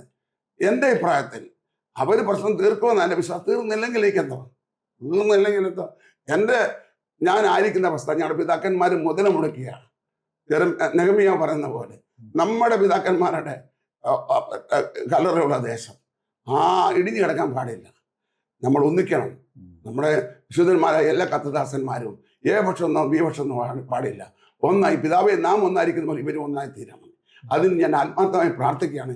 അതിനെന്ത് ആക്ഷേപം ഞാൻ കേട്ടാലും ഞാൻ അത് ആക്ഷേപം കേട്ടവനായി ഞാൻ മുമ്പോട്ട് പോകും. ചിലപ്പോൾ ഈ ഇന്റർവ്യൂ കഴിയുമ്പോൾ എനിക്ക് എതിരായിട്ട് ഒത്തിരി തെരുവിളി പൊളി ഉണ്ടാകും. എനിക്കെതിരായിട്ട് വരും. എനിക്ക് I don't care about that. Okay. ഈ അച്ഛന് പിന്നെ പഞ്ചാബിൽ ഈ പത്താൻകോട്ട് വളരെ നിർണായകമായ ഒരു സ്ഥലമാണ്. അത് ഈ ഇന്ത്യയുടെ തന്നെ ഒരു അതിർത്തി മേഖലയിൽപ്പെട്ട ബോർഡറാണ്. പാകിസ്ഥാൻ ബോർഡറാണ്. 14 കിലോമീറ്ററേ ഉള്ളൂ. അപ്പം അവിടെ എപ്പോഴും ഒരു സംഘർഷഭരിതമായിട്ടുള്ള ഒരു സ്ഥലമാണ്. ഇപ്പൊ ഈ യുദ്ധം ഉണ്ടായിരുന്നല്ലോ കഴിഞ്ഞ ചില മാസങ്ങൾക്ക് മുമ്പ്. ആ വലിയ സ്ഥലമാക്കുള്ളത് എൻ്റെ ഭാര്യ, ഞാൻ ഇവിടെ ഇല്ലായിരുന്നു, ആസാം സൂക്ഷിച്ചവിടേക്ക് പോയിക്കായിരുന്നു. പൽഗാമിൽ ഇവിടെ പൽഗാമിൽ ഞാൻ പോയി, ലേ ലഡാക്കിൽ പോയി, കാർഗിലിൽ പോയി. ആ സന്ദർഭത്തിലാണ് ഞങ്ങളുടെ പത്താൻകോട്ട് സെല്ലാക്രമണം നടക്കുന്നത്. എൻ്റെ ഭാര്യ രാത്രിയിൽ റോഡിൽ ഇങ്ങനെ ഇരിക്കുക ആൾക്കാരുമായിട്ട്. സെല്ലാക്രമം വരുമ്പോഴത്തേക്ക് ഓടി ചെന്ന് ബേസ്മെന്റിൽ പോയി ഇരിക്കുമായിരുന്നു. അങ്ങനെ ഉള്ള ഒരു സ്ഥലമാണ് ഞങ്ങളുടെ. എങ്കിലും ഞാൻ വിട്ടുപിരിഞ്ഞിട്ടില്ല. എന്നോട് നമ്മളെ സ്നേഹിക്കുന്ന നമ്മുടെ ഇപ്പോഴത്തെ ലീഡേഴ്സ് പല സന്ദർഭാഷന്മാരെന്നെ വിളിച്ചു, പാർശ്വ സൗഖ്യമായിരിക്കുന്നു, അമ്മാമ സൗഖ്യമായിരിക്കുന്നു. എനിക്കത് വലിയ എൻകറേജ്മെന്റ് ആയിരുന്നു. എന്നാലും ഞാൻ വിട്ടുപിരിയത്തില്ല. ആ ദേശം അപ്പോസ്തലൻ PM ശാമുവേൽ പോയി അവിടെ അവസാനിച്ചു. അതുപോലെ ഓരോരുത്തർ പോയി അതാത് സ്റ്റേറ്റിൽ പോയി അവസാനിച്ചു. എന്നെ ഇവിടെ കുമ്പനാട്ട് കൊണ്ട് അടക്കേണ്ട ആവശ്യമില്ല. എന്നെ ഇവിടെയും കൊണ്ട് അടക്കണ്ട. വില്യം കയറി വന്നിട്ട് കൽക്കട്ടായി വന്ന് ഒരു മിഷണറിയായി പ്രവർത്തിച്ച് ബൈബിൾ പ്രവർത്തനം ചെയ്തിട്ട് ഞാൻ അദ്ദേഹത്തിൻ്റെ സറാംപൂർ കോളേജിന് അടുക്ക ചെന്നപ്പോൾ ഞാൻ ആദ്യം വിസിറ്റ് അദ്ദേഹത്തിൻ്റെ കല്ലറയാണ്. അദ്ദേഹത്തിൻ്റെ ഭാര്യയും മക്കളെയൊക്കെ ഞാൻ കണ്ടു. അതൊക്കെ എന്നെ ടച്ച് ചെയ്തിട്ടുണ്ട്. ഞാൻ പഞ്ചാബിലാണ് പ്രവർത്തിച്ചത്. പഞ്ചാബിൽ അവസാനിക്കണം. ഇന്നും ഞങ്ങൾക്ക് ഒരു വലിയ പ്രതിസന്ധി നിൽക്കുകയാണ്. പ്രതിസന്ധി എന്ന് പറയുന്നത് ഞങ്ങൾക്ക് അവിടെ ഒരു സെമിറ്ററി ഉണ്ടായിരുന്നു. അത് നമുക്ക് ഒരു കുഴപ്പമില്ല അനുഭവിച്ചുകൊണ്ടിരുന്നു. ഇപ്പൊ ഈ സന്ദർഭത്തില് ഈ അടുത്തിടെ ഇത്രയും ആത്മാക്കൾ കൂടെ ഇപ്പൊ തന്നെ നമ്മുടെ ഈ ഗോൾഡൻ ജൂബിലി കൺവെൻഷൻ 27 പേര് സ്നാനപ്പെട്ടു കഴിഞ്ഞാൽ ആൾക്കാർ കൂടുതൽ വരാൻ തുടങ്ങി കഴിഞ്ഞപ്പോഴത്തേക്ക് നമുക്കിപ്പോൾ അവിടെ പെർമിഷൻ തരികയില്ല. നമ്മൾ ഉപയോഗിച്ചുകൊണ്ടിരുന്ന പെർമിഷൻ തരത്തില്ല. അതിനുപയോഗിക്കുക നേരത്തെ 200-500 കൊടുത്താൽ മതിയായിരുന്നു. പിന്നെ അത് 2500 ആയി. 2500 ഒരു ബോഡി അടക്കുന്നത് കൊടുക്കുമായിരുന്നു. അല്ല, അത് ക്രിസ്ത്യൻ സെമിത്തേരി അല്ലേ? ആണോ? അത് തരികയില്ല. ഇപ്പൊ തരത്തില്ല. അത് തരത്തില്ലെന്ന് പറഞ്ഞാൽ അവർ പറയുന്നത് ഞാൻ എന്താണെന്ന് അറിയത്തില്ല. അത് സഭയുടെ തീരുമാനമാണ് അവർ പറയുന്നത്. അപ്പൊ ഞങ്ങൾ എന്ത് ചെയ്യും? ഞങ്ങൾ ഗവൺമെന്റ് സ്ഥലം നിങ്ങൾ അവിടെ ആം ആദ്മി അല്ലേ? ഞങ്ങൾ അവിടെ ആം ആദ്മിയുടെ കണ്ടും അദ്ദേഹത്തെ പോയി ഗൗരവനെ പോയി കണ്ടു. മൈനോറിറ്റി കമ്മീഷൻ അയാൾ പറഞ്ഞു എന്നെ DC ഓഫീസിൽ കൊണ്ടുപോയി തരാമെന്ന് പറഞ്ഞു. DC പറഞ്ഞു ഇതുവരെ തന്നിട്ടില്ല. ഇല്ല അവരുടെ മിക്കവാറും സർക്കാരിനോട് നിങ്ങളൊരു വലിയ സഭയല്ലേ, നിങ്ങൾ സർക്കാരിനോട് ആവശ്യപ്പെട്ടാൽ തരേണ്ടിയല്ലേ? അപ്പോൾ തരേണ്ടതാണെന്ന് തന്നില്ല. ഇനി ഞങ്ങൾ പലരെ അപ്രോച്ച് ചെയ്തു, മന്ത്രിമാരെ അപ്രോച്ച് ചെയ്തു. അവരും വന്നു. നമ്മുടെ സഭ വലിയൊരു വോട്ട് ബാങ്കുള്ള സഭയാണ്. മന്ത്രിമാർ വരുന്നു, അല്ലാത്തവർ വരുന്നു, എല്ലാ പാർട്ടിക്കാരും വരുന്നു. അവർക്കറിയാം ഇവിടെ നല്ല. പക്ഷെ നമ്മുടെ ഒരു ആവശ്യത്തിന് ആരുമില്ല. നമ്മളെ സഹായിക്കാൻ ശവക്കോട്ടയ്ക്ക് ആരുമില്ല. അപ്പോൾ സമയം ഞാൻ കണ്ടു, എൻ്റെ കണ്ണിലാണ് കാണുന്നത്. ഞങ്ങളുടെ ഒരു മൂപ്പനാണ് മരിക്കുന്നത്, 73 വയസ്സുണ്ട്. ബോധരാജ് എന്ന് പറയും. ഞങ്ങളുടെ സഭയ്ക്ക് ഒരു ബൈക്ക് പോണായിരുന്നു, അത്രയ്ക്ക് സ്ട്രോങ് ആയിരുന്നു. 35 കൂടെ വർഷമായി അദ്ദേഹം രക്ഷിക്കപ്പെട്ട് സ്നാനപ്പെട്ട്. അദ്ദേഹം നേരത്തെ ഹാർട്ടിന്റെ പ്രോബ്ലം ഉണ്ടായിരുന്നു. അദ്ദേഹം മരിക്കുന്നതിന് മുമ്പേ പറഞ്ഞു, എന്നെ മരിക്കുകയാണെങ്കിൽ എന്നെ ദഹിപ്പിക്കരുത്. അദ്ദേഹം ഹിന്ദു ബാക്കിൽ അടക്കാവും. ഒടുവിൽ അദ്ദേഹത്തിന്റെ കാര്യം സാധിക്കും. അത് ഊരിന് ബാത്റൂമിൽ കയറിയപ്പോൾ ഹാർട്ട് അറ്റാക്ക് വീണ് മരിച്ചുപോയി. ഞാൻ അന്നേരം അവിടെ ഉണ്ടായിരുന്നു. എനിക്ക് പെർമിഷൻ കിട്ടിയില്ല, സെമിത്തേരിക്ക് പെർമിഷൻ കിട്ടിയില്ല. സമയം ഞാൻ എന്ത് ചെയ്യും? പലയിടത്ത് പോയി, കിട്ടിയില്ല. അവസാനോടെ ഞാൻ ഇവിടെ കൊണ്ടുപോകും. അവസാനമായിട്ട് ഞാൻ ഹിന്ദുക്കളുടെ ശവക്കോട്ടയെ കൊണ്ടുപോയി ദഹിപ്പിക്കുമ്പോൾ ഞാൻ അവിടെ നിന്ന് കരയായിരുന്നു. അവര് ആ ഹിന്ദു പ്രമാണത്തിൽ അവരെ അദ്ദേഹത്തെ ദഹിപ്പിച്ചു. അച്ഛൻ അവിടെ ഇത്രയും വലിയൊരു 2500 പേർക്ക് ഒരു ഫ്ലോറിൽ ഇരിക്കത്തക്ക നിലയിലുള്ള ഒരു കെട്ടിടം ഉണ്ടാക്കി, കാര്യങ്ങൾ ഇത്രയും സംവിധാനങ്ങൾ ഉണ്ടാക്കിയിട്ട് നേരത്തെ സമയം ഞാൻ അത് ചിന്തിച്ചില്ല. തന്നുകൊണ്ടിരിക്കുക എന്നാലും കുഴപ്പമില്ലല്ലോ എന്ന് കണ്ട് നമ്മൾ ചിന്തിച്ചില്ല. അത് 1.25 ഏക്കർ സ്ഥലമുള്ളതായിരുന്നു. എന്നാല് അങ്ങനെയായപ്പോൾ ഞാൻ അത് ചിന്തിക്കാൻ കൊണ്ട് എനിക്ക് മനസ്സിലായി. അതുകൊണ്ട് ഇപ്പം അത് കഴിഞ്ഞ ഒരു സോൺ എന്ന് പറഞ്ഞാൽ അവനെ ദഹിപ്പിച്ചു, അവനും തന്നില്ല. അപ്പൊ അവരെല്ലാം അല്ല, ക്രിസ്ത്യാനിയെ സംബന്ധിച്ചിടത്തോളം നമ്മൾ ദഹിപ്പിച്ചാലും എടുത്താലും ഒന്നും ഒരു കുഴപ്പമുള്ള അത് കുഴപ്പമില്ലെങ്കിലും എന്നാലും നമുക്ക് അതിൽ ഒന്നുമില്ലെങ്കിലും നമുക്കൊരു യോഗ്യമായ ഉണ്ടല്ലോ. നമ്മുടെ ഭക്തന്മാരെ സഫാനോസിനെ അടക്കി നമ്മൾ വായിക്കുന്നു. നല്ലൊരു അടക്കം. ടി.പി.എംകാരൻ നല്ല അടക്കം കൊടുക്കാൻ അടക്ക ശുശ്രൂഷിക്കുന്നത് എന്ന് പറയുന്നത്. ഇപ്പൊ എനിക്കെന്തോ അടക്ക ശുശ്രൂഷ. ഞാൻ ഇപ്പൊ 25 വയസ്സായി, എൻ്റെ ഭാര്യ 23 വയസ്സായി. ഞാൻ ഇന്ന് അവിടെ വീണ് മരിച്ചാൽ ഒരുത്തനും എന്നെ അടക്കാനില്ല. അവിടെ ദഹിപ്പിക്കും, എന്നെ ദഹിപ്പിക്കും. അത് എനിക്ക് എനിക്ക് ദഹിപ്പിക്കുന്ന വിഷമം. എന്നെ ദഹിപ്പിച്ചാൽ ഒരു കുഴപ്പമില്ല. എന്നാൽ അങ്ങനെ അല്ലല്ലോ. അബ്രഹാം തന്റെ ഭാര്യയ്ക്ക് വേണ്ടി മക്കപ്പല ഗുഹ വാങ്ങിച്ചില്ലേ? എനിക്കത് ഒക്കുന്നില്ലല്ലോ. അതുകൊണ്ട് ഞാൻ 10 ലക്ഷത്തിന്റെ വിതരണം ചെയ്തു. ഇപ്പം 38 സ്ഥലമുണ്ട്. അതിന് 40 ലക്ഷം രൂപ അത് കിട്ടത്തില്ല. കോടി കൊടുക്കുന്ന ഒരു അടുത്ത ഒരു സദാജിന്റെ കൂട്ടുകാരനായോണ്ട് അവൻ പറഞ്ഞു 40 ലക്ഷം ഞാൻ തരാമെന്ന് പറഞ്ഞു. അത് ഞാൻ ഇപ്പൊ അടുത്ത മാസം ഫസ്റ്റ് വീക്ക് ചെല്ലുമ്പോൾ അത് എഴുതണം. അങ്ങനെ നിങ്ങൾക്ക് ഒരു സെമിത്തേരി ഉണ്ടാകാൻ പോവുക. അത് എനിക്കിപ്പോ 15 ലക്ഷത്തോളമായി. ഇനി 25 ലക്ഷം രൂപയുടെ മതി. എന്നാൽ 25 ലക്ഷത്തിൽ കേരളത്തിൽ ഒരുത്തൻ നോക്കിയാൽ കിടക്കുകയല്ലേ, എത്ര ഏക്കർ വസ്തുക്കളും അതുപോലെ ബാങ്കിന്റെ നിക്ഷേപങ്ങളല്ലേ. അവർ ഒരുത്തൻ നോക്കിയാൽ മതിയല്ലോ. ഞാനൊരു കൊണ്ട് കാര്യം പറയാം. 10ാം കോട്ട ഹോളി ഞാൻ പണിതുകൊണ്ടിരിക്കുന്ന വേളയിൽ മേളിൽ വാർക്കാൻ എനിക്ക് സൗകര്യമില്ല. നമ്മുടെ മലയാളിയായ ഒരു സഹോദരൻ വന്നു എന്നോട് എന്താ വാർക്കാൻ. ഞാൻ പറയും പൈസ ഇല്ലാത്തത്.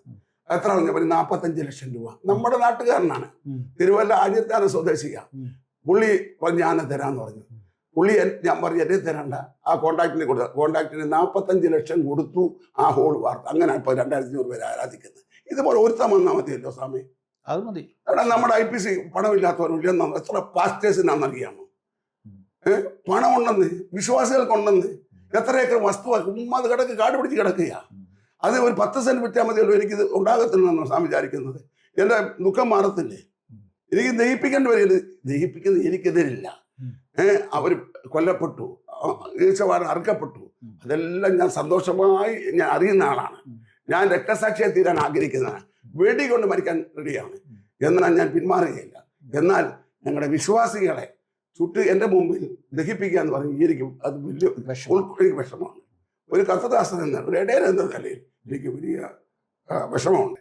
അതുകൊണ്ട് നിങ്ങൾ ഈ വിഷയത്തിൽ നിങ്ങൾ എന്നെ സ്നേഹിക്കുന്ന നിങ്ങളുടെ എല്ലാ ദൈവമക്കളും കർത്തദാസന്മാരും എനിക്ക് വേണ്ടി ആത്മാർത്ഥമായി പ്രാർത്ഥിക്കുകയും എന്തെങ്കിലും ചെയ്യാൻ ചെയ്യണം. അതാണ് എൻ്റെ റിക്വസ്റ്റ്. എനിക്ക് വേണ്ടി അച്ഛൻ്റെ വളരെ സെന്റിമെന്റലായിട്ടുള്ള ഈ കാര്യം അച്ഛൻ ഇത് പറയുമ്പോൾ നമുക്കതൊരു വിഷമമായിട്ട് തന്നെ നിൽക്കുന്നു. ആളുകൾ സഹായിക്കും. എനിവേ അത് നടക്കും. കാരണം അത്രയും വലിയൊരു സഭയല്ലേ നിങ്ങളുടെ. അല്ല, ഞാൻ വേറെ കാര്യം ചോദിച്ചു, ഈ പഞ്ചാബിൽ എല്ലാവർക്കും ഇഷ്ടംപോലെ കാശുള്ളവരല്ലേ? എൻ്റെ അവർ ഞങ്ങളുടെ ഈ ഹോൾ പണിന്ന് 4 കോടി കൂടുതലായി. അവരെല്ലാം അവർ കംപ്ലീറ്റ് തന്നു. ഇപ്പൊ ഒരു കൺവെൻഷൻ നടത്തി അവർ തന്നു. എന്നിട്ട് ഒരു 10 ലക്ഷം എൻ്റെ തന്നു. ഇനി തരും അവരെ. ഇപ്പൊ തന്നെ ഞാനിത് ചെയ്യാൻ പോയപ്പോൾ ഞങ്ങളുടെ XMLA അമിത് വിജയ് എന്നോട് പറഞ്ഞു ഞാൻ മൊത്തം മതിലിട്ട് തരാം, അതുകൂടാതെ ഗേറ്റ് ഇട്ട് തരാം, അതുകൂടെ ഒരു ആംബുലൻസ് നിങ്ങൾക്ക് ഫ്രീ ആയിട്ട് തരാമെന്ന് പറഞ്ഞിട്ടുണ്ട്. സഭയ്ക്ക് വേണ്ടി തരാമെന്ന് പറഞ്ഞിട്ട്. ഇതിൽ കൂടെ വേണോ? ഇതൊക്കെ ഗവൺമെന്റ് ചെയ്യാന്ന് പറഞ്ഞിട്ടുണ്ട്. ഇത്രയും കാര്യങ്ങൾ സത്യത്തിൽ ഗവൺമെന്റ് നിങ്ങൾക്ക് ഒരു നല്ല ശവക്കോട്ട തരിക ചെയ്യേണ്ടത്. അവർ ചെയ്യാന്ന് പറഞ്ഞാൽ ഇപ്പോഴത്തെ ഗവൺമെന്റ് ഇവിടെ കോൺഗ്രസ് അല്ല, ആം ആദ്മിയാണ്. അവരിപ്പോ വലിയ പ്രശ്നങ്ങൾ നടന്നുകൊണ്ടിരിക്കുകയാണ്. നിങ്ങൾക്കറിയാമല്ലോ, നിലനിൽപ്പിന്റെ പ്രശ്നം. അവർക്കൊന്നും ചെയ്യാൻ പറ്റാത്തത്. നല്ല ആം ആദ്മി നല്ല സർക്കാരാണ്. എന്നാൽ എന്തോ ചെയ്യും? അവരുടെ എല്ലാവരും പൈസയ്ക്ക് വില വാങ്ങിക്കുകയാണ്. BJP അവരെ അടിച്ചോണ്ട് ആ, പോകും. അവരെല്ലാം വീണോണ്ടിരിക്കുക. അവരെന്നാ വീഴുന്ന അറിയുന്നത്. അതുകൊണ്ട് നമുക്ക് ഒന്നും ചെയ്യാൻ വയ്യാത്തൊരു സാഹചര്യം. ആ ഒരു സാഹചര്യം എങ്കിലും നിങ്ങൾ പ്രാർത്ഥിച്ചാൽ പ്രവർത്തിച്ചാൽ ദൈവം വലിയ ചെയ്യും. എനിക്കറിയാം, എന്നെ ഇന്ന് വാച്ച് ചെയ്യുന്ന പ്രിയപ്പെട്ടവർ ഹൃദയങ്ങൾ തുറക്കും. നിങ്ങൾ വരിക, വന്നിട്ട് ഒരു ഞായറാഴ്ചത്തെ ഒരു ഫസ്റ്റ് വീക്ക് ഓഫ് മന്തിൽ വരിക. അന്ന് തിരുവത്താരൊക്കെ ഉണ്ട്. ഞങ്ങളുടെ ആരാധനയെ പങ്കുകൊള്ളുക. നിങ്ങൾ അവിടുത്തെ പ്രവർത്തകർ എല്ലാരും പഞ്ചാബിലോട്ട് ക്ഷണിക്കുന്നു. സാമത്ര പ്രാവശ്യം വന്നു, കുടുംബമായിട്ട് വന്നിട്ടില്ലേ? സാമാത്രം എത്രയോ ലീഡേഴ്സ് വന്നു പഞ്ചാബിലെ ഉണർവ് കാണാനായിട്ട്. തീർച്ചയായിട്ടും ഹല്ലേലൂയയുടെ പ്രേക്ഷകരെ എല്ലാവരെയും പഞ്ചാബിലെ ഉണർവ് കാണാനായിട്ട് പാസ്റ്റർ ജേക്കബ് ജോൺ ക്ഷണിക്കുകയാണ്. പത്താൻകോട്ടയ്ക്ക് അദ്ദേഹം നമ്മളെ ക്ഷണിക്കുന്നു. താല്പര്യമുള്ളവർക്ക് അദ്ദേഹത്തിന്റെ സഭ സന്ദർശിക്കാം, അവിടെ പോയി താമസിക്കാം. അദ്ദേഹം നിങ്ങൾക്ക് അതിനുള്ള നിങ്ങൾ അവിടെ ചെന്ന് കഴിഞ്ഞാൽ അവിടെയുള്ള കാര്യങ്ങളെല്ലാം അദ്ദേഹം ചെയ്തു തരും. അവിടുത്തെ ആരാധനയിൽ പങ്കെടുക്കാം, ആ പ്രവർത്തനങ്ങളെക്കുറിച്ച് അറിയാം, കാണാം. ഇതിനെല്ലാമുള്ള അവസരങ്ങളുണ്ട്. എന്തായാലും ഹല്ലേലൂയ പ്രേക്ഷകർക്ക് വേണ്ടി ഇത്രയും സമയം സംസാരിച്ചതിൽ സന്തോഷമുണ്ട്. അച്ഛൻ്റെ കൂടെ ഞാനുണ്ട്. Praise God. ആരുമില്ലെങ്കിൽ പാസ്റ്റർ സാങ്കുട്ടി എൻ്റെ കൂടെ ഉണ്ടെങ്കിൽ ഞാൻ പോയി പഞ്ചാബിനെ നേടിയെടുക്കാം. പിന്നല്ല, ഒന്നിച്ച് കോൺട്രോൾ ചെയ്യാം. കർത്താവ് തന്റെ ദാസനെ വരും കാലങ്ങളിൽ ഈ പ്രസ്ഥാനത്തിന്റെ ലീഡർഷിപ്പിലേക്ക് കൊണ്ടുവരുവാൻ എനിക്കൊരു ലീഡർഷിപ്പ് ആശംസിക്കുന്നു. ഒന്നും വേണ്ട. കർത്താവ് ധാരാളം അനുഗ്രഹിക്കട്ടെ. Thank you. കർത്താവ് അനുഗ്രഹിക്കട്ടെ.